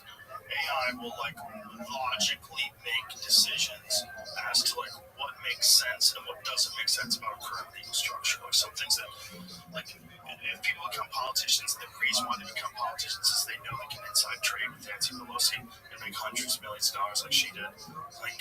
That's crazy. That can't be that way anymore. And I think any intelligent artificial intelligence that's not attached to an ideology or a party is going to immediately, if they both agree, if the America votes on it and say, we want AI to take the government, and AI immediately goes, you can't do that, you can't do this, this is bad, this is evil, this is a lie, this is truth, and you're suppressing it, and then we probably don't have anything remotely like the government we have now. Because I think that mind reading software, it's already in beta, right? They have headsets. You don't even have to get an implant. Is it Google that did that, Jamie? What was the company that did that? Where they were asking each other questions and then answering them? I don't even think it's available yet. No, but it's in beta. The point is, it's in beta. So they're doing this already. And as this stuff gets more potent, it's going to be just like we used to have little flip phones without a color screen, and now you have an iPhone. And it's going to be that. It's going to go from you used to be able to just ask each other questions to we can all read each other's minds. It's coming, man. And when that happens, Turtle Face, that Mitch McConnell motherfucker, you can't operate anymore as a leader. You can't. No, you're seen now as what you are. You're an agent of money. You're a money agent, moving money and influence around. You're not doing it for the greater good of people by any stretch of the imagination. And also, how are you still working when you Windows 98 on us every now and then? Yeah, that guy just freezes up. You ever see him? Yeah, because his freaking you ever see him lock up? Just lock up. How is that guy still able to make decisions on anything? his receptors are down. Because his receptors go down. You think he's not a remote? What do you think at this point? That guy? They didn't even update his lips and fucking. Yes, if there's all those people are RFK Jr. Imagine we found out he is. Imagine if Candace comes out, she does a deep dive and said there was no RFK Jr. Do you know that all those photos are AI? There's no evidence of him whatsoever until 2021. He's like, what is this here? RFK Jr. has a camel toe? What is this here? Or a woman. He's the first. Dude, Candace is the best. I went to see, she has, her and her husband had four of the most beautiful kids in the world that are so funny. And you go over there and they're just like dying laughing, and one of them looks just like her. It's so funny. Do you think she's right about that French president? We did? Yes. Whether or not he is married to a man. She's all in on that. Bro, she's all in. Well, they're suing her, aren't they? I think they are. I don't know if they still are. I think they're at least threatening a lawsuit. It's like for like $50 million. We. That would be like if she ever writes a book, that's got to be it. But dude, it is kind of strange that the guy is dating his teacher, right? When he was like 40 and the kid was 15, or she was 40, even if it was a she. Like what? And again, this is France. They're very different over there. Yeah. Pedophilia is just like, get your weed out of that child. What have you done? He's almost 15. Bro, if she better have a hog on her. And I don't think she doesn't. That's what I'm saying. I don't know if she has the body style to have a real fucking hog on her. And if they release, the last thing France needs is to release like a wheel that looks like it's retreating kind of. It will just go down to this. They need to release a fucking hog. Did you see that information? They have it on to have a micropenis. They got genes from Hitler's blood, and it seems to indicate that he had a genetic disorder that would lead you to have a micropenis, which totally makes sense, right? I'm not surprised these days. About Hitler? Why would you be surprised? Hitler would be the guy I would think would have a micropenis. The guy who wants to kill everybody and take over the world? Oh, yeah. Yeah, a little tiny dick. It's bigger. He's fucking doing coke and heroin and all. He was doing oxycodone, man. And he had his whole army on meth. Yeah. That's fucking wild. With a little dick. Just running everything. With an iron fist. Making him a tyrant, how Hitler's deformed genitals shaped his personality. Whoa. Here's the thing, now. If you had a little dick, you would always check and make sure you'd be like, fuck, it's still little. That's what would happen all the time. Or every day you woke up, it'd be like the max center. You'd like open your pants and hope it was something. He knows. I think he knows. His dick is always like, now everyone gets punished. Fucking Poland. Polish guys and big old hogs. He's probably jealous. Yeah, brother. I think I don't know. In the future, I don't even think they got little dicks in the future. I think that's what aliens are. That's us in general. Now they got the DNA. Blood-soaked cow cheese apparently blew his brains out on it. Yo, they saved that? Yeah, it says the first guy that found it took a piece of the couch, saved it, and they studied that. Wow. Which some people think that didn't happen. Yeah, some people think he got moved to Argentina, right? Also said there's only a 1 in 10 chance he had a micropenis. Oh, that's a lot of chances. I don't like those odds. I ain't playing Russian roulette with a revolver with 10 rounds in it. Fuck that. Alright, I gotta pee, so we gotta wrap this up. You have to pee so bad. Thank you. I'm glad we waited. I love you. You're the best. I love you too, man. Thanks for everything. Thanks for this. It's fun hanging with you, as always. Bye, everybody.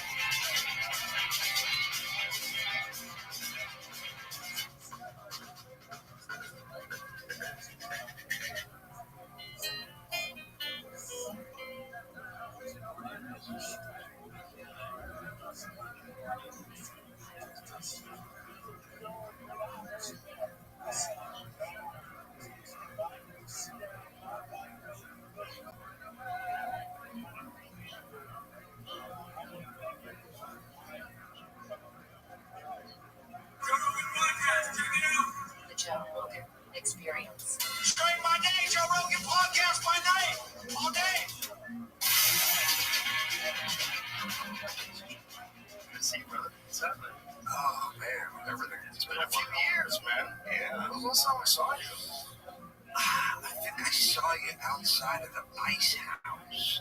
Oh, yeah.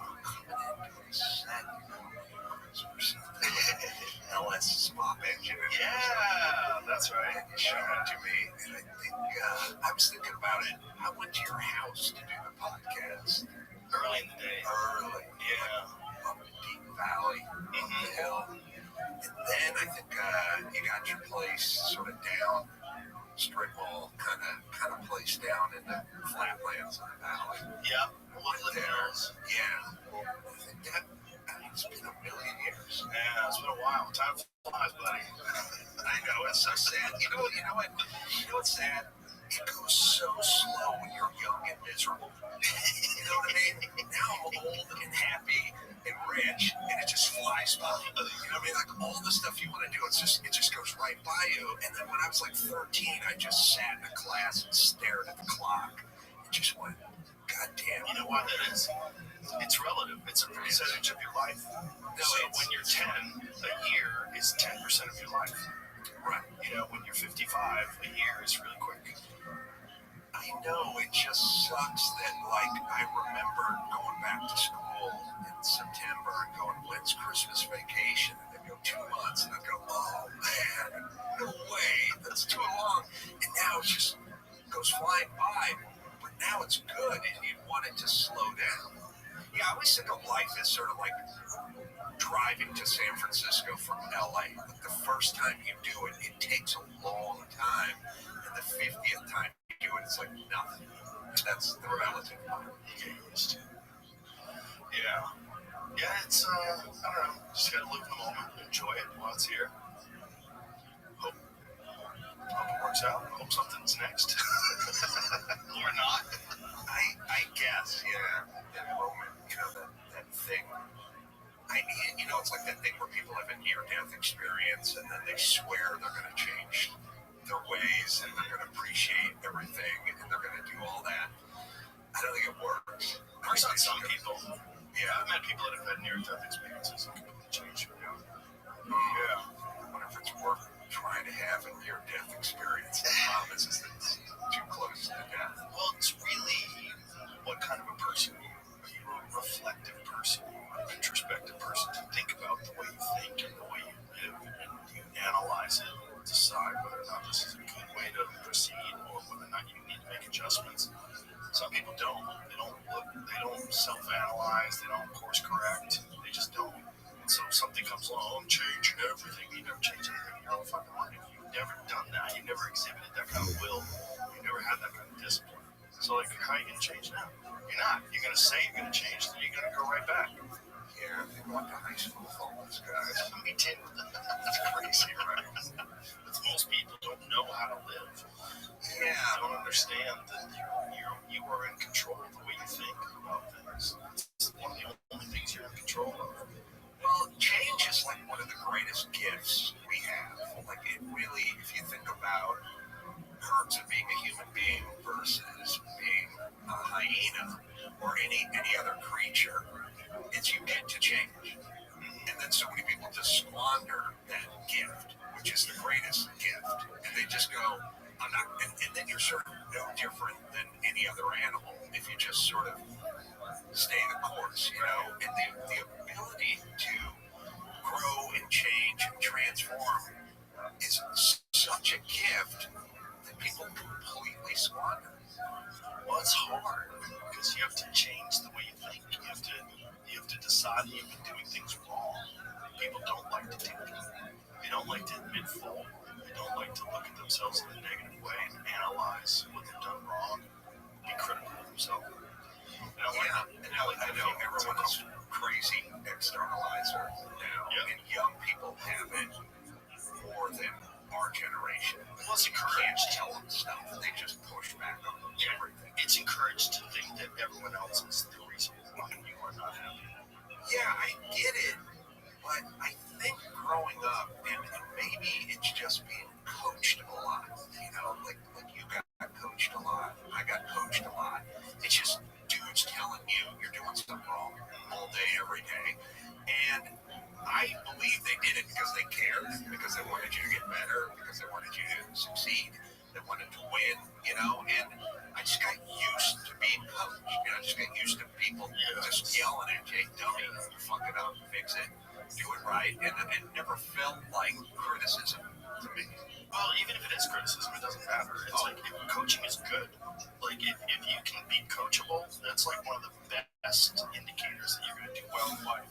If you can take direction and instruction from someone who knows what they're talking about. Yeah. If you want to learn something, like say if you want to learn jiu-jitsu, you have to listen. You have to really listen. And the people that don't listen, they don't care about it. Yeah, and I shouldn't have said criticism. It was criticism, but that's fine. It's just how you digest it. You know what I mean? It's criticism. I go constructive criticism, or it's just criticism. You're doing something wrong. Right. That's fine. Now, how do you perceive it? How do you adjust that? Well, also, how do you look at yourself? Do you look at yourself as like, do you think of yourself as only being valuable if you're good at a thing, right? And if you're not good at that thing, do you take it as a slight against you? Or do you just understand that you are a person, this is you, and this thing you're doing is something you don't know how to do as well as this person who's teaching you? And if you can do that, then you can get better, and then getting better at anything that you are trying to do that's difficult, any discipline, that discipline becomes a vehicle for developing your human potential. If you can figure out how to get good at that, by listening to this person and then proceeding and seeing the steps of improvement, you can apply that to everything in life. But if you never learn how to do that, you're going to get stuck. You know what I've been thinking about?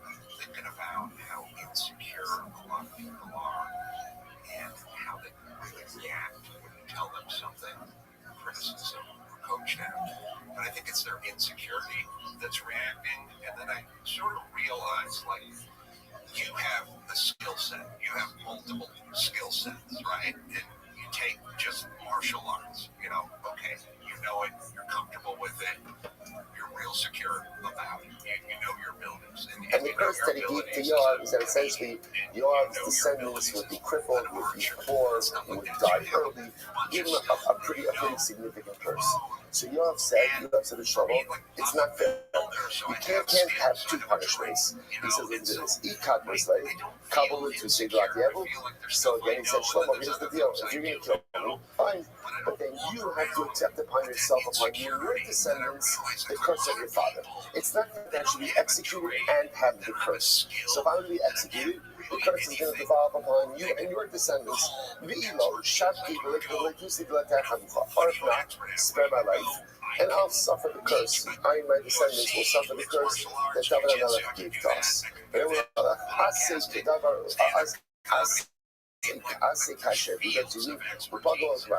Shlomo says, fine, he kills Yoav, and Shlomo accepts the curse of David upon himself and his family. Again, we'll see exactly what this means in just a little bit. And then, tragically enough, the curse, all the curses that David leveled upon Yoav actually boomerang back onto David HaMelech, Shlomo, his descendants. David is descendants. For example, I Karis Medes Yoav, Zov Sora Maxik Bapela, the Milcha Bacharev and the Chaser Lachem. So remember, this was the curse that David gave to Yoav. So the curse that he gave to Yoav, your descendants will be all amongst them will be Zov, Sora, Saraas, Maxik Bapela means supported by a king, right? Crippled, supported by a king. Milcha Bacharev, stricken down by the sword, Chaser Lachem, without bread, poor. And the Gemara points out all of these curses came true to David HaMelech's descendants. Zov Rechavam was the son of Shlomo. The teachers of the Ksiv. HaMelech Rechavam is Amitz La'el Tzven Rechavam Melech Yisrael Ksiv. Rechavam Merkov Asher Yirkav Alav Azab Yifno. So the Gemara just points out over here the symmetrical shoros between what happened to these individuals and the particular maladies. Mitzora, Mizyo, Mizyo, Mizyo, Mizyo, ובחזקס קרב אביבו על מחשקס וימה בהשם אלוקיו ויבוא על אלהיך והשם מחשתי על מזבח חשתו הסובסיד והצהרס וזרקה במצחו. Okay, Maxik Bapela, who had to be supported by a king, that's Asaf. Again, these are all kings descended from David HaMelech, from Shlomo. So the Asa, Maxik Bapela and Asa, the same, Rak Le'ez is Signas of Chava, Es Ragla. Avram Yehuda Rav, Sha'achso, Put Gara. he was seized by this ailment called Pudgara, which required him to use a cane. What's Pudgara? What's Pudgara? What's Pudgara? Pudgara is as painful as a needle in the flesh of a living person. That's what Pudgara feels like, constant needles in your flesh. So the verse says, by the way, right, by the sort of not going to mention this, he was, by the way, how do I not know this? How do I not know what Pudgara was? So which means one says, so it could very well be that Nachman himself suffered from Pudgara. Maybe he had a particular ailment. Or he learned it from his Rabbi.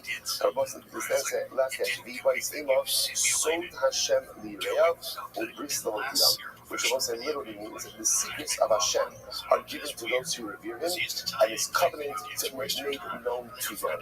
So let's say this is very interesting again. Much more to say on this topic, but we often speak about the concept of Das Torah, that great Torah personality, great Torah leaders have a concept of Das Torah. What's Das Torah? Das Torah doesn't know that Talmidei Chachamim know everything about everything. But what it means is that sometimes when a person is steeped, heavily steeped in a life of Torah and spiritual development, connection to HaKadosh Baruch Hu, constant growth, they understand the world in a certain way and see things with a sense of clarity that sometimes the rest of us don't. The concept is often misunderstood to mean like that you should ask Rabbi about everything, that the answers to everything. No, but you should usually ask doctors medical questions, right? Ask doctors medical questions. Ask accountants, financial questions. Ask lawyers legal questions, right? That's good things. But the concept of that just means like this. Sometimes when a person is connected, when you're hooked into that, we know this all as well.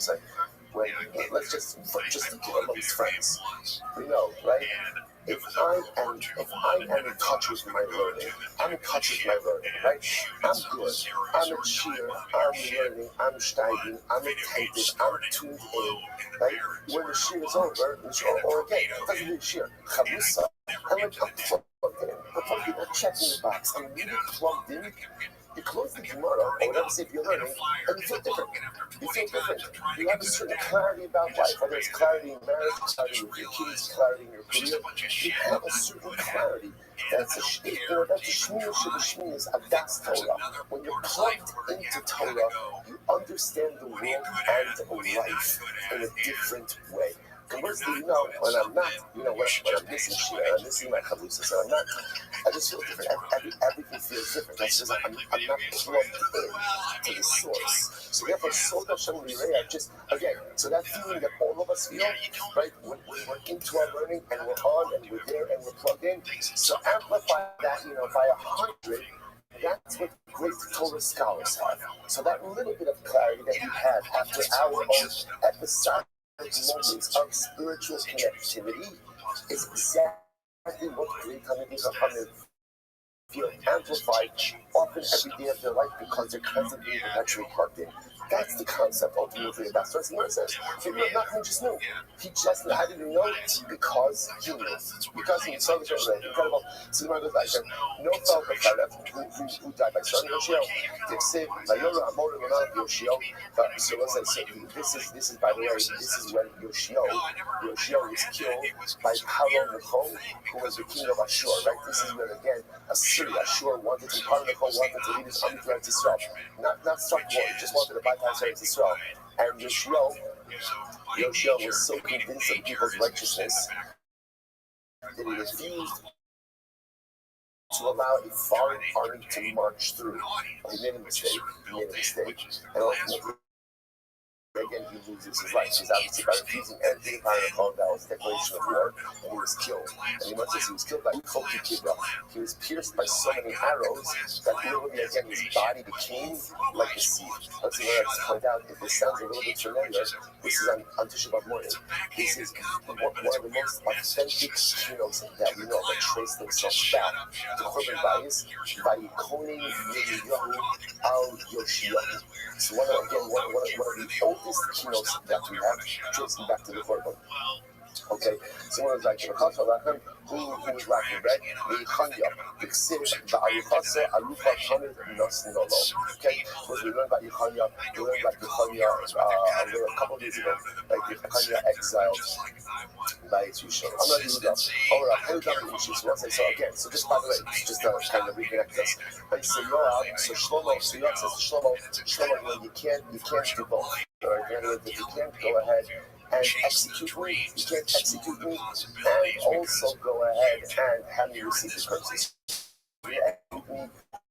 Taking the curses upon yourself, Shlomo orders him to be executed, and apparently he's accountable the curses upon himself.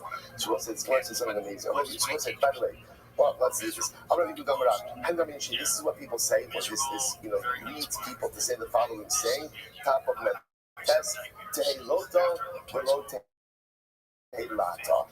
Better to be the one who is cursed than to be the one who curses. Why? What does it mean? When a person delivers a curse, unfortunately, sometimes it's only a matter of time. So David HaMelech delivered a curse to Yoav, and again, a justifiable curse. But at the end of the day, he cursed another Yid, and what ended up happening, the curse boomerang back upon him and his family. Take a look at Rashi just a moment. Rashi says, so isn't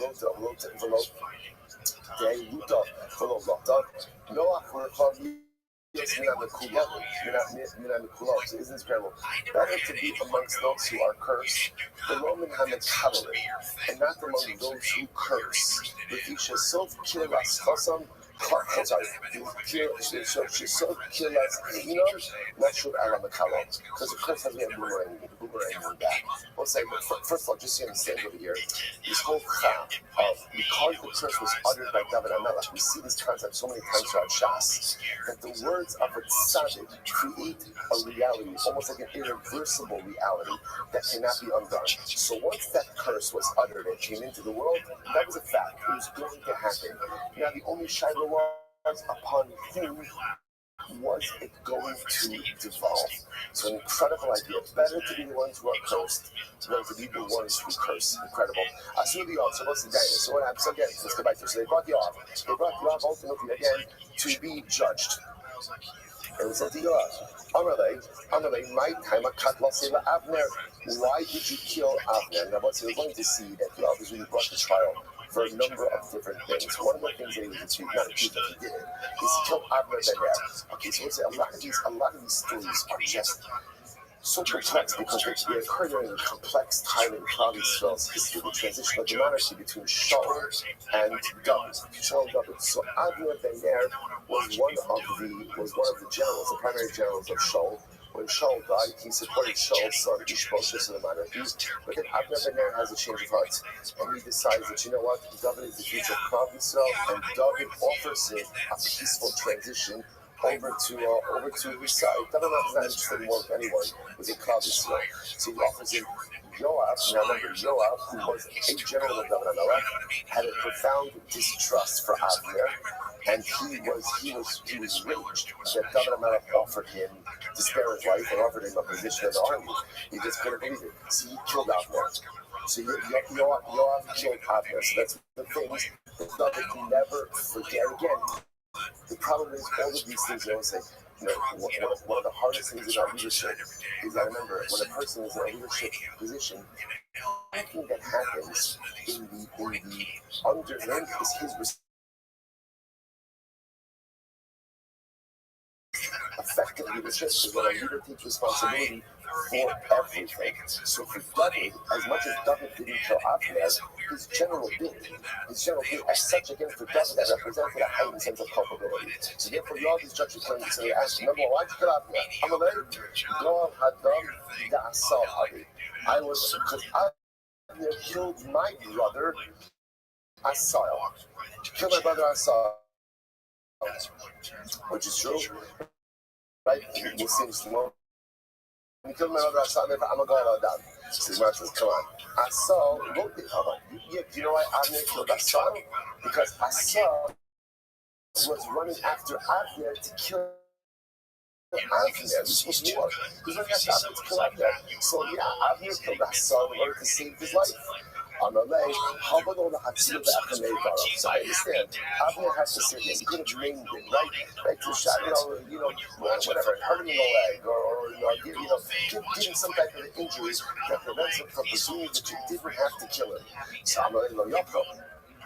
When someone's pursuing you to kill you, you often don't have the luxury of trying to figure out how could I injure him in order to stop him. You just have to stop him. Whatever you have to do to stop him, you stop him.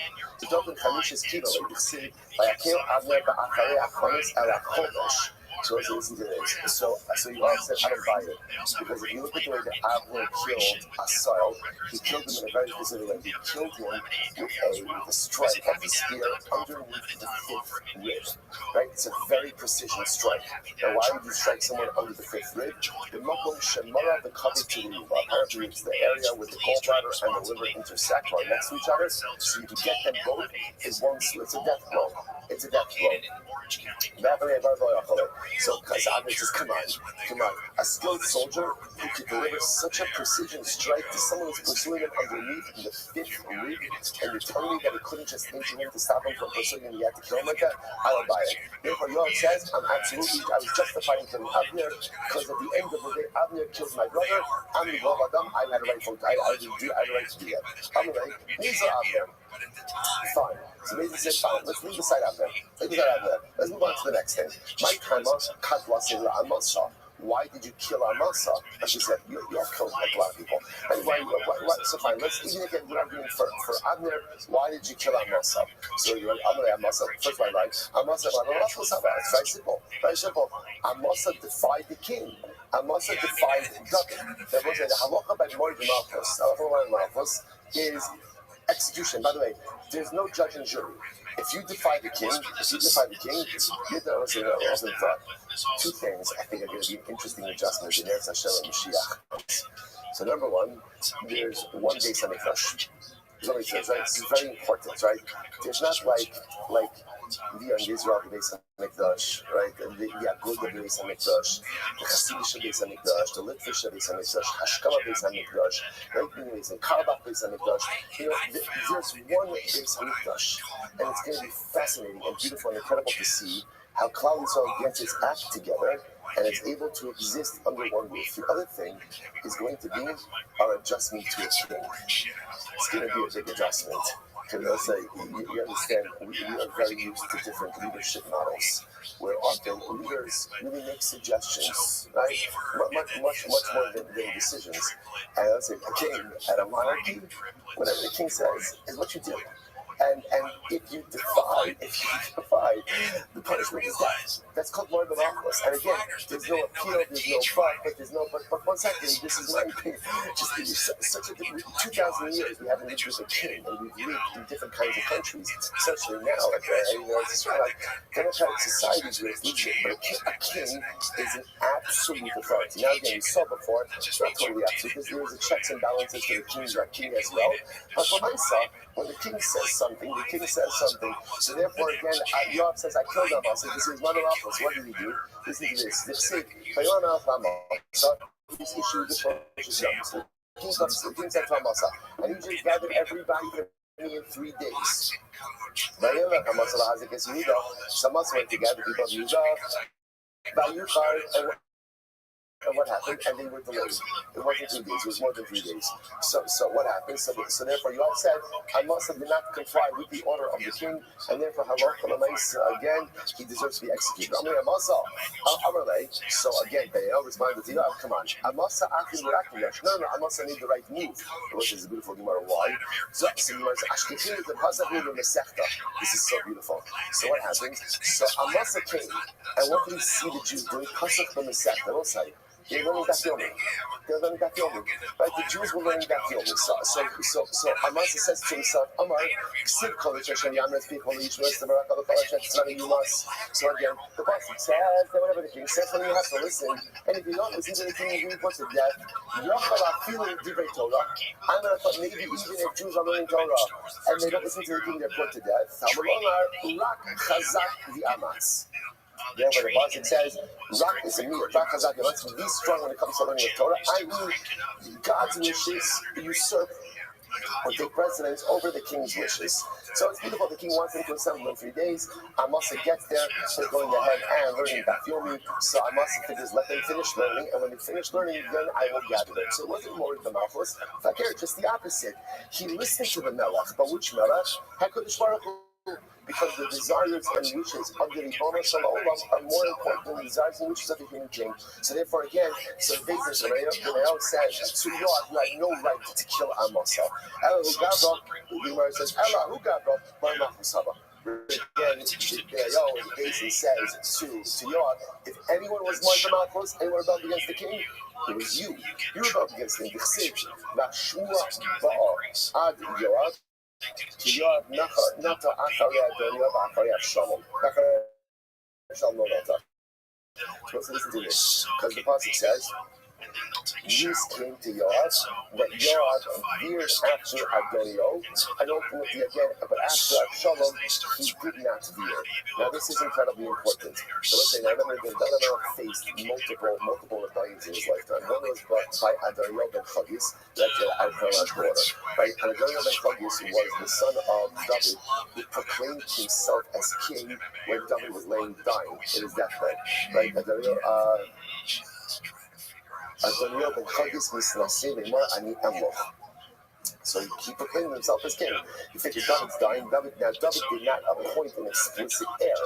So therefore, again, David declared that Avshalom was a much more brutal and violent rebellion. So the Gemara says that Yoav, not the Acharei Adonio, again, he followed after Adonio ben Chagis, but after Avshalom, he did not follow. My Lord, not. What does it mean he didn't follow? Or he didn't, not that doesn't mean follow. Not that means like to veer.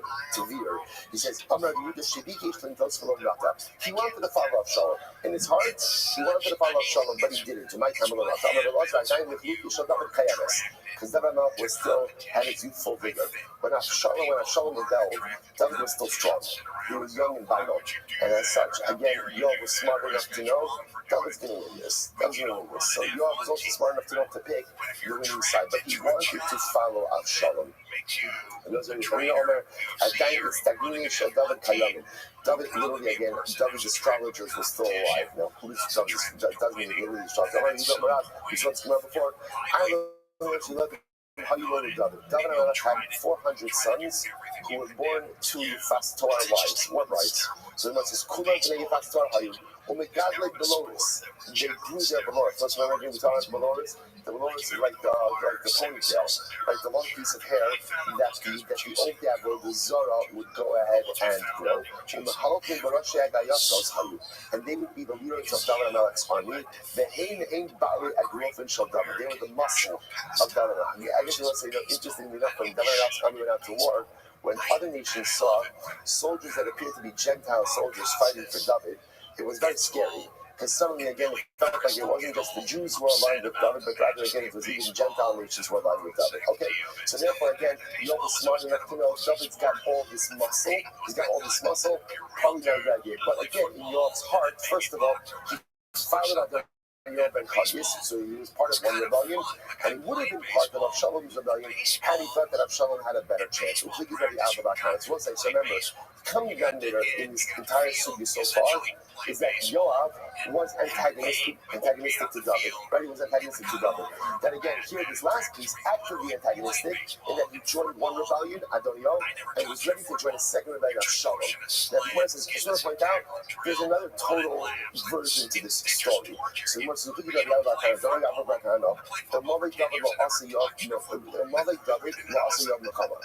of this Gemara, another version of the relationship between Yoav and David. In each version, were it not for David, Yoav would have never been able to successfully wage war. And were it not for Yoav, David would not have been able to learn Torah. What does this mean? By David also mishpat and tzedakah l'kalamo. The Yoav ben Shri Aratzaba, David Amalek performed mishpat and tzedakah, literally again adjudicated cases, did chesed for all of Klal Yisrael. And Yoav ben Tzruya was in charge of the army. Why was David able to do Mishpat and Tzedakah? We'll say, by the way, just as an aside, you see something amazing. What's the role of the king? The role of the king is to make sure that there's savor, to make sure that there's justice, and to make sure that there's chesed. That's the job of the king. And the Gemara says, why was the king able to do his job? Why? The Gemara says, because Yoav was waging the battles. And why was Yoav able to be successful in the army? Because David was going out and doing Mishpat and Tzedakah for the entire nation. I will say, this is a profound. So first of all, just a different version of the Yoav David story. Again, a story, a version of a profound synergistic partnership between king and general. King and general. The king is able to be stuck in Mishpat. Why? Because the general is leading the army. And the general is able to be successful in the army. Why? Because the king is leading stuck in Mishpat. Which I will say, by the way, is also a profound model for just, we'll call it organizational success. One person can't do everything. So at the end of the day, the only way there's success, and you can plug this into anything, is if there's synergistic partnerships between different people. So David is able to be David because Yoav is Yoav.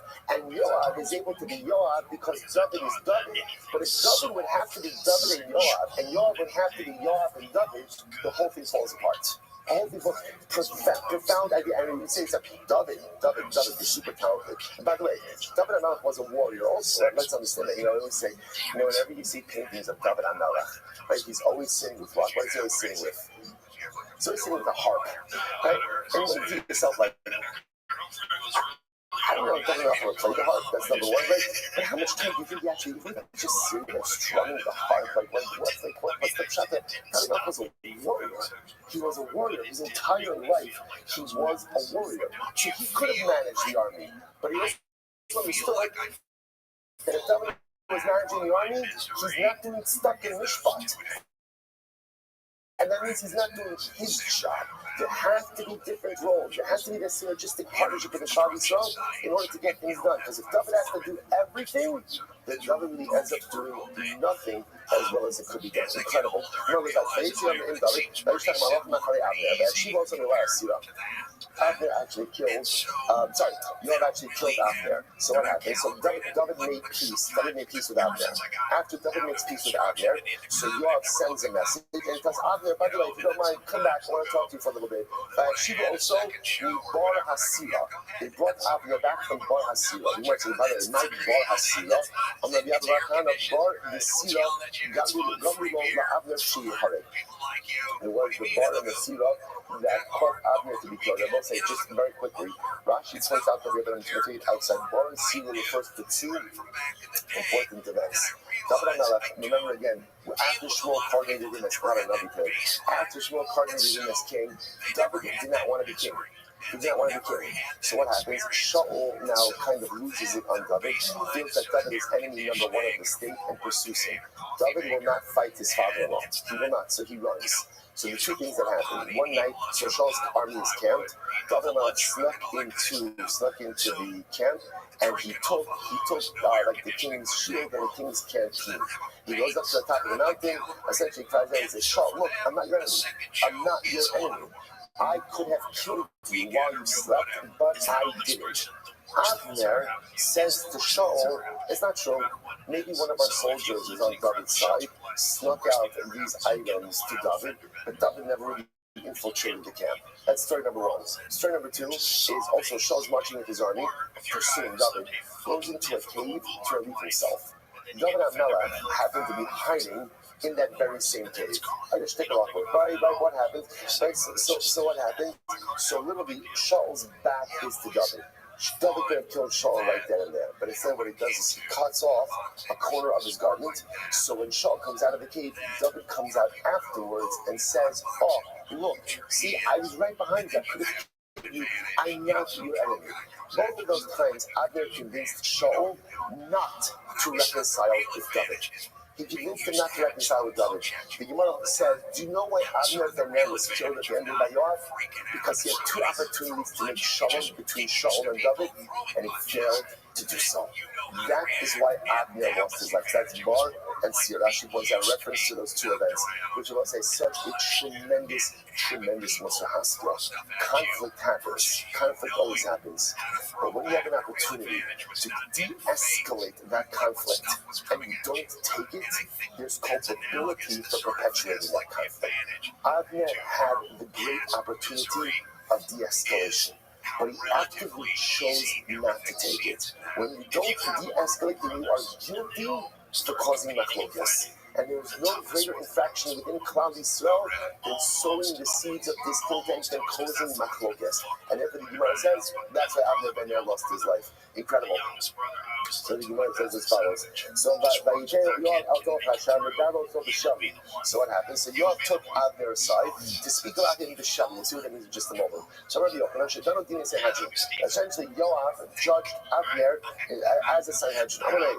My time so again, they had some conversation. So Yoav says to Abner, did you kill my brother? So again, so Abner says, what do you want from me? Asal was running after me to kill me. What should I have done? So you should have injured Asal. Just injure him in his leg. Don't go ahead and kill him. So Abner says, I couldn't do it.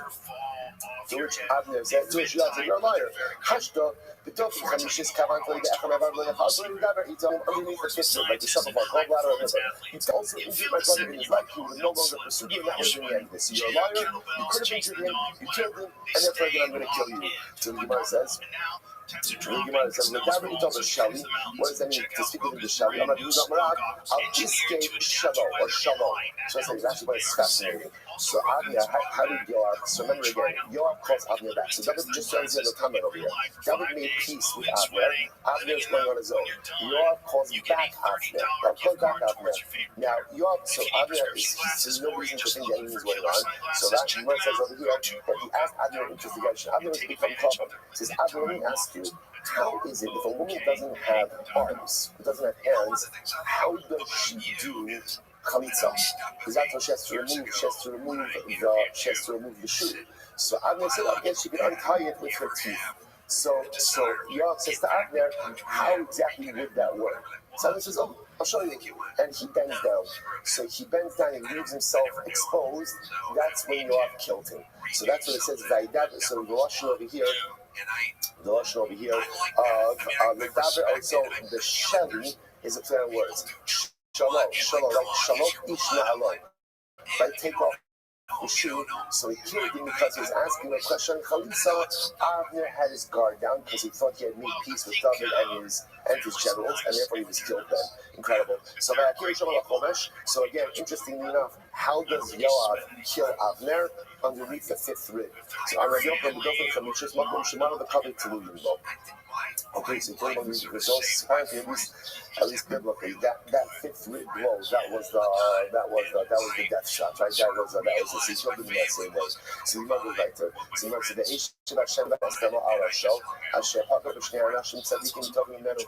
So the Gemara says that Hashem. So now when Yoav himself is being executed, so the lashon of the pasuk is that Hashem will go ahead and repay Yoav for the blood he has shed because he killed two people who were tzaddikim and tovim minenu. People who were righteous and better than Yoav himself. Tovim, or isn't there a good shaydarshin achim berakim? So again, that's a reference to Amasa, right? Amasa, because Yoav killed Amasa because he said he was Mark Malchus. So what's Mark Malchus? He just thought that cover to Hashem trumps cover to the cover to Hashem trumps cover to the king, right? V'hulo darash tzaddikim. So once again, this is incredible. One of the things that Abner did not do is when ultimately again, when Shaul wanted to wipe out the city of Nov, so ultimately again, Abner did not do it. Abner did not comply with that command, even though Shaul said it verbally. On the other hand, when David commanded Yoav to place Uriah on the front lines, which was an incorrect thing to do, right? He did it through a letter, and Yoav still complied. Incredible. So the Gemara goes right there. So remember again, Amasa didn't think that Yoav was going to do it. He didn't watch himself, and therefore again Yoav was able to kill him. So now Yoav was executed. So Yoav was executed. So now what happened? The pasuk says he was buried in his house in the desert. So Atik Beis of Midbar, I understand Yoav's house is in the desert. What does that mean? I'm already done. Yoav's home was like a midbar. What does that mean? So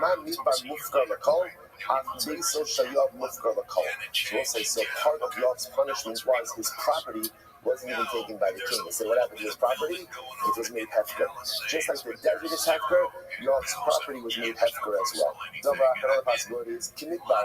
Mad midbar minuka megezel va'arayos. Beso shayav minuka megezel va'arayos. Other possibility is that Yoav's house was like a midbar. What does this mean? Just like in a midbar, there's no gezel, there's no theft. Why is there no theft? There's nothing to steal, and there's no arayos, there's no immorality. Why not? Because again, there's not really people there. So just like the desert is clean from theft and immorality, so too Yoav's house was clean from theft and immorality. The Yoav Yichti as Sha'ar Ha'ir. What does that mean? That Yoav literally again, it sounds like he's supporting a lot of the city. Whatever Yoav ate, even the greatest delicacies. Rashi says over here, these were different types of fish. Different types of fish, which were delicacies. Yoav would share everything he had with the poor. Even the greatest of delicacies, he would always share whatever he had with the poor of the city.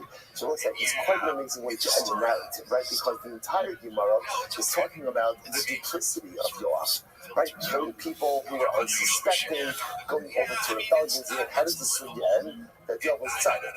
There was a tzaddik. His home, there was not a trace of immorality or theft in his home. That Yoav was incredibly generous. Everything that he had, he shared with everything. So let's say, so what's going on here? Like, how do you reconcile this? So let's say, how do you reconcile it? We live with this every single day. Even great people do terrible things. And even great tzaddikim make significant mistakes. It's not a zero. Each of us have parts of us that are incredibly beautiful, holy, and incredible. And then we have other parts of us that are incredibly compromised, broken, and impure. That's the way that it is. And that's the inconsistency of it. But the incredible part is, my impurities don't obscure my pieties. I don't know if that's what pietishness, right? And on the other hand, my tzidkus, my righteousness, also doesn't go ahead and eclipse my negativity. We live in this constant state of almost inherent contradiction. That is the nature of the human condition. Even in Yoav, who was clearly so duplicitous in his behavior, yet had so many elements of himself that were so profoundly righteous. The beautiful part of the Most is this is what gives us the ability to do tshuva. This is why no matter how badly I mess up in life, I can always turn myself around. Why? Because for everyone, there's always that bucket of good that is still there. There's always that beauty that is still there. So no matter how bad the bad parts are, because the good is there, I can simply go to that. Hajj Allah, Nigmar Javosai, Mazel Tov. Mazel Tov, Mazel Tov. Not that base. Other than so, this new base din. Therefore, the types of execution given over to base din. Skila, Sveifa, Herek, Bechenek, Skila stoning, Sveifa, We're going to go through all of these. Skila, Sveifa, burning, Herek means, again, decapitation. Natasha is a decapitation with the sword, and kind of strangulation. So let's say that's the order. That's the order. We're going to see that what the Mishnah is saying is like this. The order of the Mishnah, Rashi points out over here, this is an order of severity. An order of severity. Right? Skila, Kamura. So again, most common Skila, so on and so forth, right? From most severe to least severe. But the Shir disagrees. He said, Sreifa, Skila, Herek, Herek, Zonin says, Rabbi Shimon disagrees. Rabbi Shimon says the order is like this: Sreifa, Skila, Herek, and he says Hanaskala. And now, which we learned before, we learned all about Skila, right? Because we went through the entire process of Skila. Says the Amar ROTHSCHILD. So we'll say so in general, whenever Chazal make a list, whenever they make a list, so the halakha is the order is not to be order specific. It's just a list, except in certain cases, except for example, the Shiva Salmanim. I will say now, this nan, what's this case? This nan, Shiva Salmanim Ma'adina Rakasam. So we'll say, so let's say again, Orina has a stain on her garment. And what are we not sure about? We're not sure, is it blood or is it something else? So the way to do this, the way to understand this is essentially you wash the garment with 7 different things. And after washing it with 7 different things, it still remains in halacha l'maisa. In halacha l'maisa, it's blood.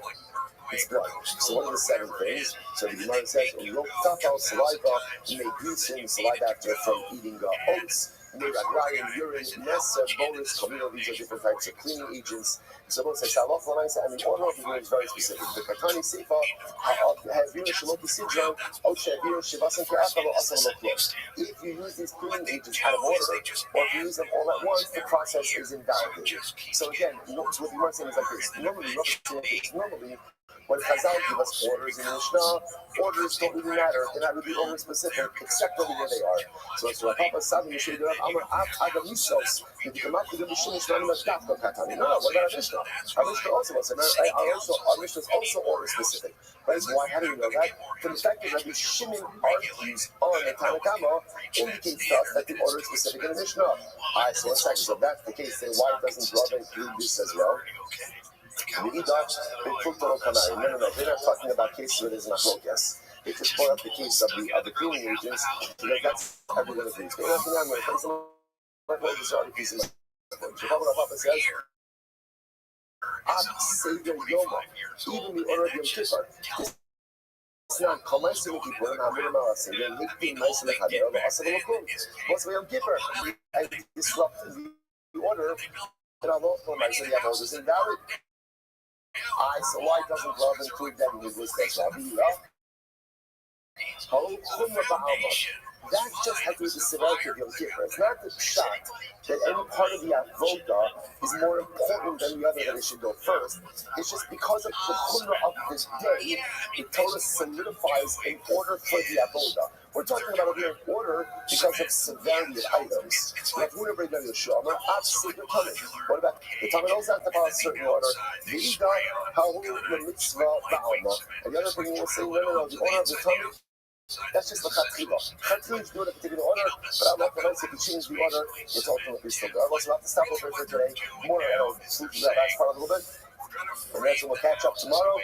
Great, everyone. Because I think a lot of people go, why are Hey, they why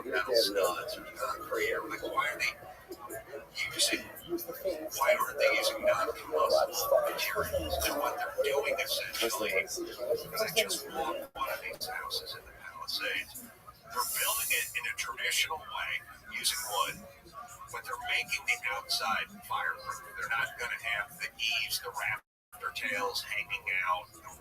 All right, good morning. Good morning. Let us begin by thanking all of our sponsors for this morning. Should to thank our annual Talmud Torah sponsor, the Tosim Mishpacha of Eretz Yisrael, dedicating all of the shiurim and drushos this year as a zichus from the Soros Tamos and Yisrael Haragai, which we zilch in Eretz Hashem, to see that aspirational desire to Eretz Hashem materialize for our people for this year, for many years to come. Our only sponsors for today, Batsheva Papa of Eretz Yisrael, wishing her husband Daniel Papa of Yishuv Chashmonaim a mazel tov on his 70th birthday. Lots of love, good health, good news, and dafyom. Beautiful, beautiful. We wish it's a great Zichos Baruch Hashem to learn from Daniel and how Hashem to continue to swim through the Yam Shel Talmud on Mea V'Esim Shanim Tovos. First of all, as always, we dedicate our learning in the schus of our parents has to be Hashem. Bring them home b'shalom and b'karov. The schus of our holy soldiers may they be successful. B'chol ma'asei yideihem. Thus, with that, let us be over. A lot to do today. Today's Daf is 49. We are picking up on the Chesed days. 48 Rabbanon. About 10 lines up from before it becomes wide. Those who are executed by the king. What happens to their property? So the Gemara posits their property goes to the king. Haruge Bezdin, but those who are executed by Bezdin, their property goes to their children. So an interesting distinction here. Rabbi Yehuda disagrees. Rabbi Yehuda says, "Af Haruge Malchus, Rabbi Yehuda says, no.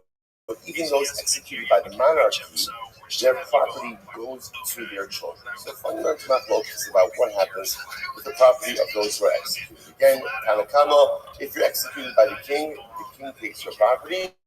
If you're executed by Bezin, it goes to your Yarshim. Rabbi Yehuda, even if you're executed by the king, your property goes to your inheritance, to your Yarshim. Amar Rabbi Yehuda. So says Rabbi Yehuda. Come says Rabbi Yehuda.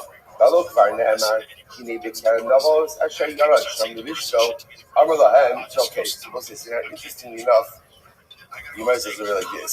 But by King Achav, you might tell the story. The Rabbi tells a story that Achav was unfortunately a very evil king. Achav had a lot of good inside of him. He was an incredibly conflicted individual. He never fully able to rein himself in. So Achav desired a particular vineyard that belonged to a guy by the name of Navos. So Achav concocted an entire story that Navos went ahead and cursed the king. We're going to talk about this: curse the king, curse God, all of these different things, and halacha myself. And so as a result, what ends up happening afterwards is that you see from here that someone who was executed by the king gets his property by virtue of the fact that Achav got this vineyard after executing Navos. So this is what comes to Rabbi Yehuda. No, it's not a good raya. Then Achi Haya. No, in fact, interestingly enough, King Achav was related to Navos. He was related to him. So in fact, he was in the inheritance line. So all he needed to do was have Navos killed. Once Navos was killed, then he was able to go and take possession of the vineyard through the laws of inheritance. But again, but Navos had a lot of sons. What happened to them in terms of inheritance? So he founded also the Eshman Para. In fact, Achav not only killed Navos, but he also killed Navos and Navos' sons. Shneimar, and lo as to name Navos, that's to make fun of like seeds. But it's an overwhelming story. So Navos is executed by Achav. Not only is Navos executed, but Navos' children, his sons, are executed as well. Again, why? For what? For a vineyard. And this was the king. The king of Hashem, had everything, but yet again, executed in order to go ahead and get this vineyard. Really dramatically amazing. So remember, it's back to Rabbanon. Rabbanon says, no, that does not literally mean sons, but rather again, that actually refers to sons who were fit to come from Navos. In other words, Achav didn't actually execute Navos' kids, but instead what ended up happening over here is that Achav executed Navos. Navos himself was fit to have more children, but as a result of being executed, he never ended up having a family. Incredible. So according to the opinion that says that when you go ahead and you execute someone who's executed by the king, so their property goes to the king. I know this is, but Berak Navos Elohim Umelech. So it's interesting. All in the Achav story. First white line on the Chesed is 48b. When Achav set up Navos, so remember again, the way he sets him up is he makes a claim that Navos cursed the king and cursed God. He did both, cursed and cursed. Now, by the way, this is an intricate plan because Navos also hired witnesses. Like the witnesses testified falsely against Achav hired witnesses to testify against Navos. So what they testified against was that Berak Navos Elohim Umelech. So Navos cursed God and he also cursed the king. So the Gemara says, listen to this. So Bishalaman are in say Lamelech, how do they say Berak Navos Elohim Umelech? So I understand why the witnesses had to say that Navos cursed the king. Because according to the Chachamim, according the Chachamim, ultimately, again, that those executed by the king, their property goes to the king. That's remember what Achab wanted at the end. Elamam the Amrin the Tzin the Yarshin Lama Limelech. But according to the opinion that says that even if you're executed by the king, your property goes to the inheritors, then why did the false testimony have to include that Novel's cursed the king? Who cares? We're using the logic. Elokim Lamali. Why did the witnesses have to lie and say that Novel's cursed God? Whereas cursing God, remember again, cursing God is punishable by what? By death. Execution. Who do you get executed by? Basement. Everyone agrees that if you're executed by basement, what happens to your property? It goes to your kids. So, in other words, what's happening here altogether? To which the Gemara listens to this. Rather, again, what Achab's plan was to go ahead and really create a tremendous sense of animosity and anger towards Nobles.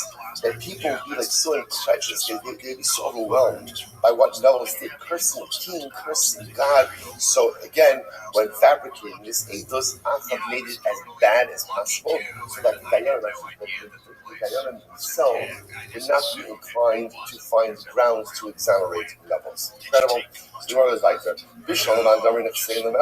According to the says that if you're executed by the king, your property goes to the king.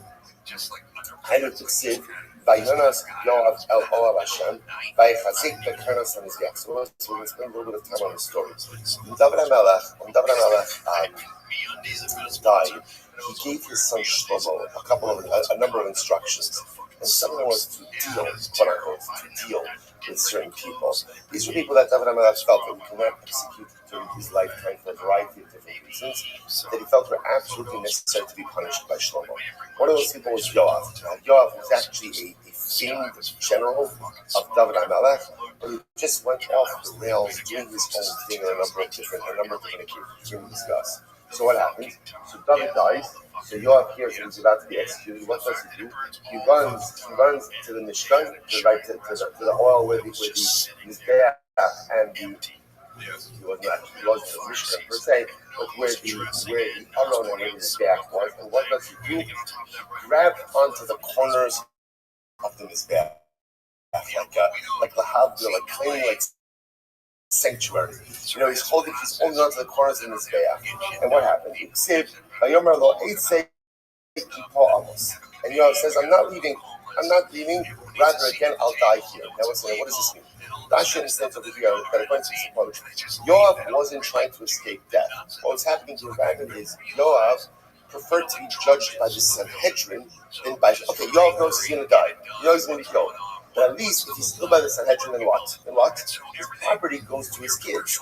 If he's executed by the monarchy, his property becomes the monarch's. So therefore he holds on to the corners of his back. He says, fine, you need to execute me. I'll be judged by the Sanhedrin, but not by Shlomo. So again, according to us, it makes a lot of sense. But according to Rabbi who says that even if you're executed by the king, your property goes to your kids. So in other words, why is Yoav holding on to the corners of his back? Either way, in other words, if he knows he's going to die, either way he knows his property is going to his kids. First one was a profound answer. The Chaye Shah was that Yoav was trying to buy himself a couple more moments of life. Right? By saying that I'm not going to be executed by the king, but I want to travel to Sanhedrin. Aisha, he's buying himself a few extra moments of life. Really profound. So the word goes right there.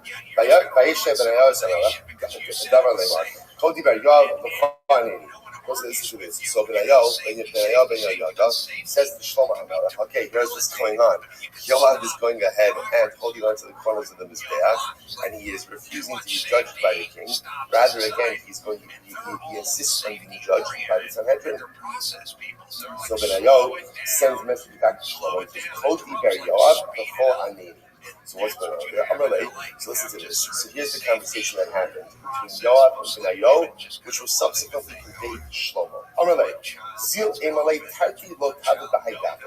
listen to this. So Yoav says to Shlomo through Benayo, Shlomo can't do two things to me. In other words, it's not fair that I should have two punishments. One of the two punishments. He cut his slave. Now again, so just to point out, as much as David did not go ahead and kill Yoav, he cursed Yoav. He cursed Yoav. And the curse that he gave to Yoav is that essentially Yoav's descendants would be crippled, would be poor, would die early. He gave him a pretty significant curse. So Yoav said to Shlomo, it's not fair. I can't have two punishments. He says this so again he says, Shlomo, here's the deal. If you're going to kill me, fine. But then you have to accept upon yourself, upon you and your descendants, the curse of your father. It's not fair that I should be executed and have the curse. So if I would be executed, the curse is going to devolve upon you and your descendants. Or if not, spare my life, and I'll suffer the curse. I and my descendants will suffer the curse that David HaMelech gave to us. So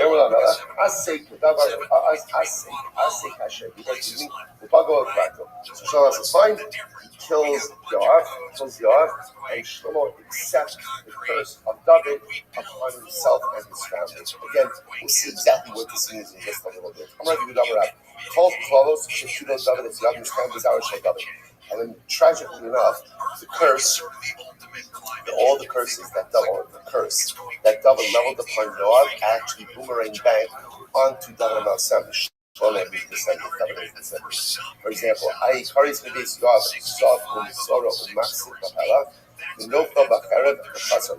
so remember, this was the curse that David gave to Yoav. The curse that he gave to Yoav, your descendants will be all amongst them will be Zav, Sorot, Saras, Machzik, Bachalach means supported by a king, right? Crippled, supported by a king. Nofal Bacharev, stricken down by the sword, without bread, pork.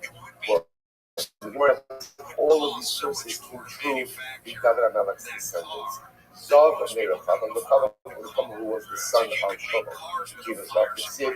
HaMelech Rechav is Amitz Laros Bemerkav, Manas Yishalayim Ziv, Rechala Merkov, Asher Yirkav Alav Azav Yitno. So the Gemara just points out over here the symmetrical Rishonos between what happened to these individuals and the analogies. Mitzora, Mizyo, between the Sarah and Ziv. ובחזקס קבע ליבו על נחשתס וימל בהשם אלוקיו ויבוא אל חיך להשם לחקתו על מזבח הקדוש. Siv, בהצהרס זרק במצקו. Okay, Machzik Bapelach, who had to be supported by a king, that's Asaf. Again, these are all kings descended from David HaMelech, Shlomo.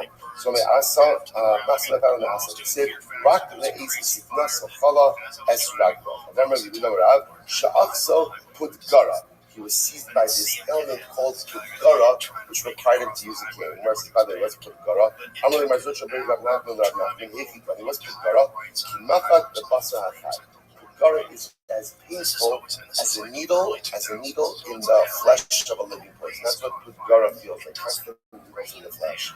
So Mercy, by the way, right by the Rav Nachman is entering this. By the way, Minayada, how did Rav Nachman know this?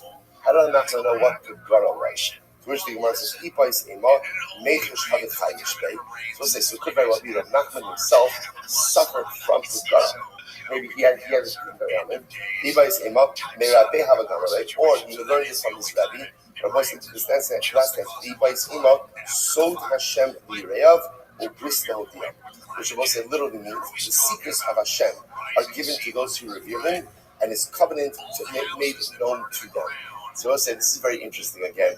Much more to say on this topic, but we often speak about the concept of Das Torah, the great Torah personalities, great Torah leaders have a concept of Das Torah.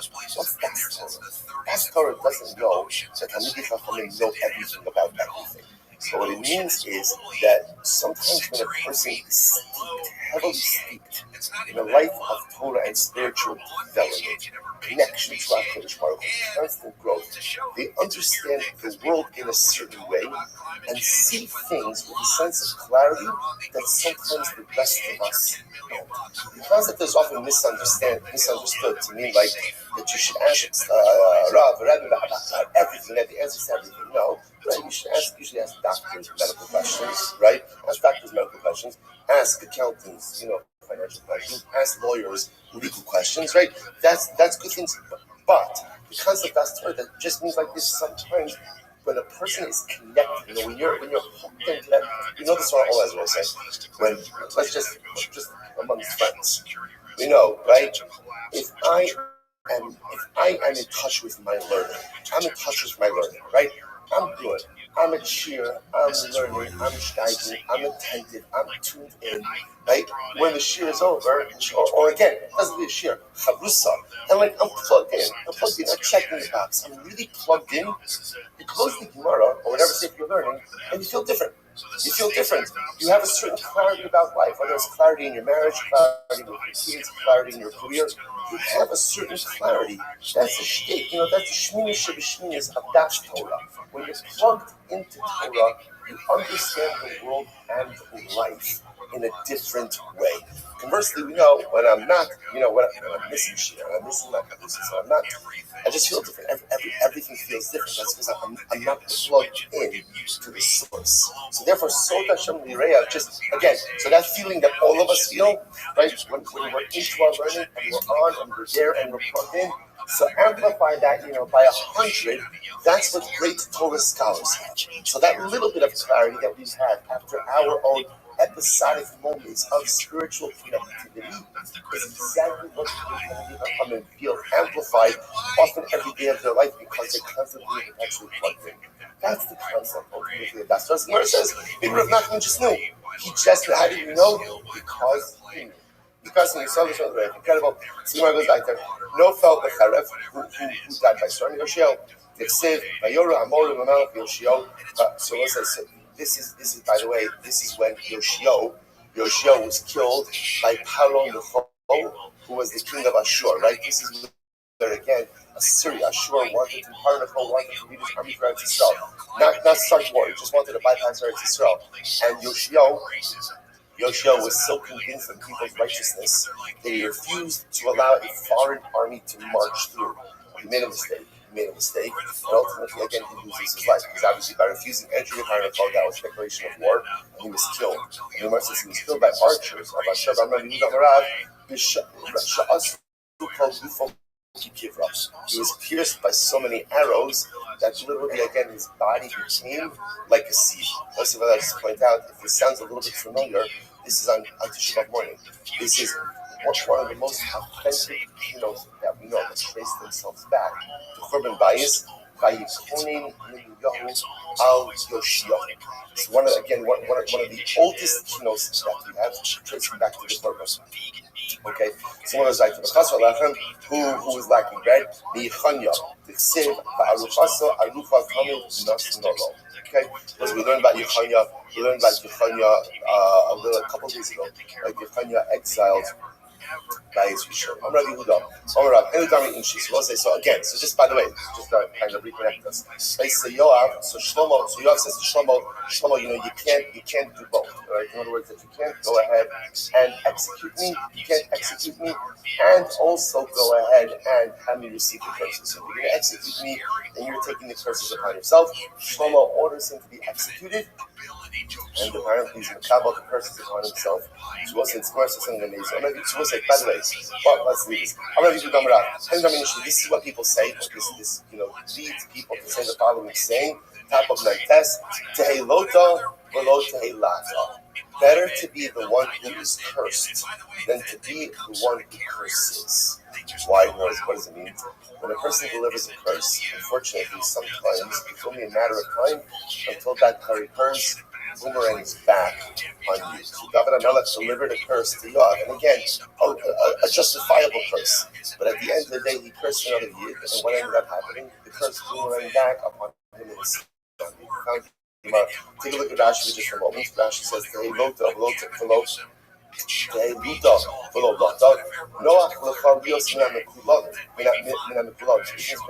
better to be amongst those who are cursed, and not among those who curse. Because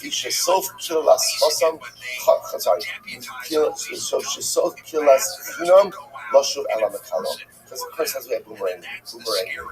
We'll say, but first of all, just to understand over here, this whole because the curse was uttered by David HaMelech, we see this concept so many times throughout Shas, that the words of the tzaddik create a reality, almost like an irreversible reality that cannot be undone. So once that curse was uttered and came into the world, that was a fact. It was going to happen. Now the only shadow was upon whom was going to devolve. So an incredible idea. Better to be the ones who are cursed than to be the ones who curse. Incredible. So what happened? So again, let's go back to. So they brought Yoav. They brought Yoav ultimately again to be judged. And he said to Yoav, Amarle, my time Avner. Why did you kill Avner? Now, we're going to see that Yoav was really brought to trial for a number of different things. One of the things that he was accused, not accused that he did it, is he killed Avner ben Ner.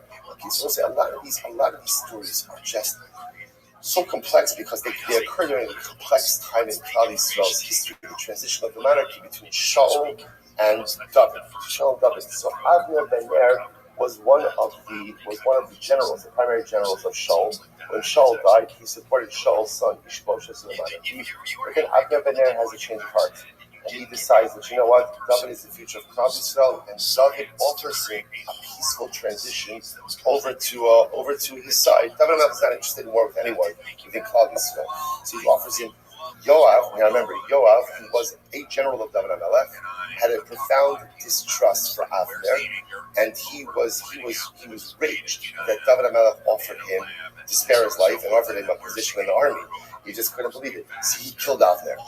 So Yoav killed Avner. So that's one of the things that David never forget. And again, the problem is all of these things. I would say, one of the hardest things about leadership is that, remember, when a person is in a leadership position, anything that happens in the under him is his responsibility. That's the way it works, or at least effective leadership is when a leader takes responsibility for everything. So for David, as much as David didn't kill Avner, his general did. As such, again, for David, that represented a heightened sense of culpability.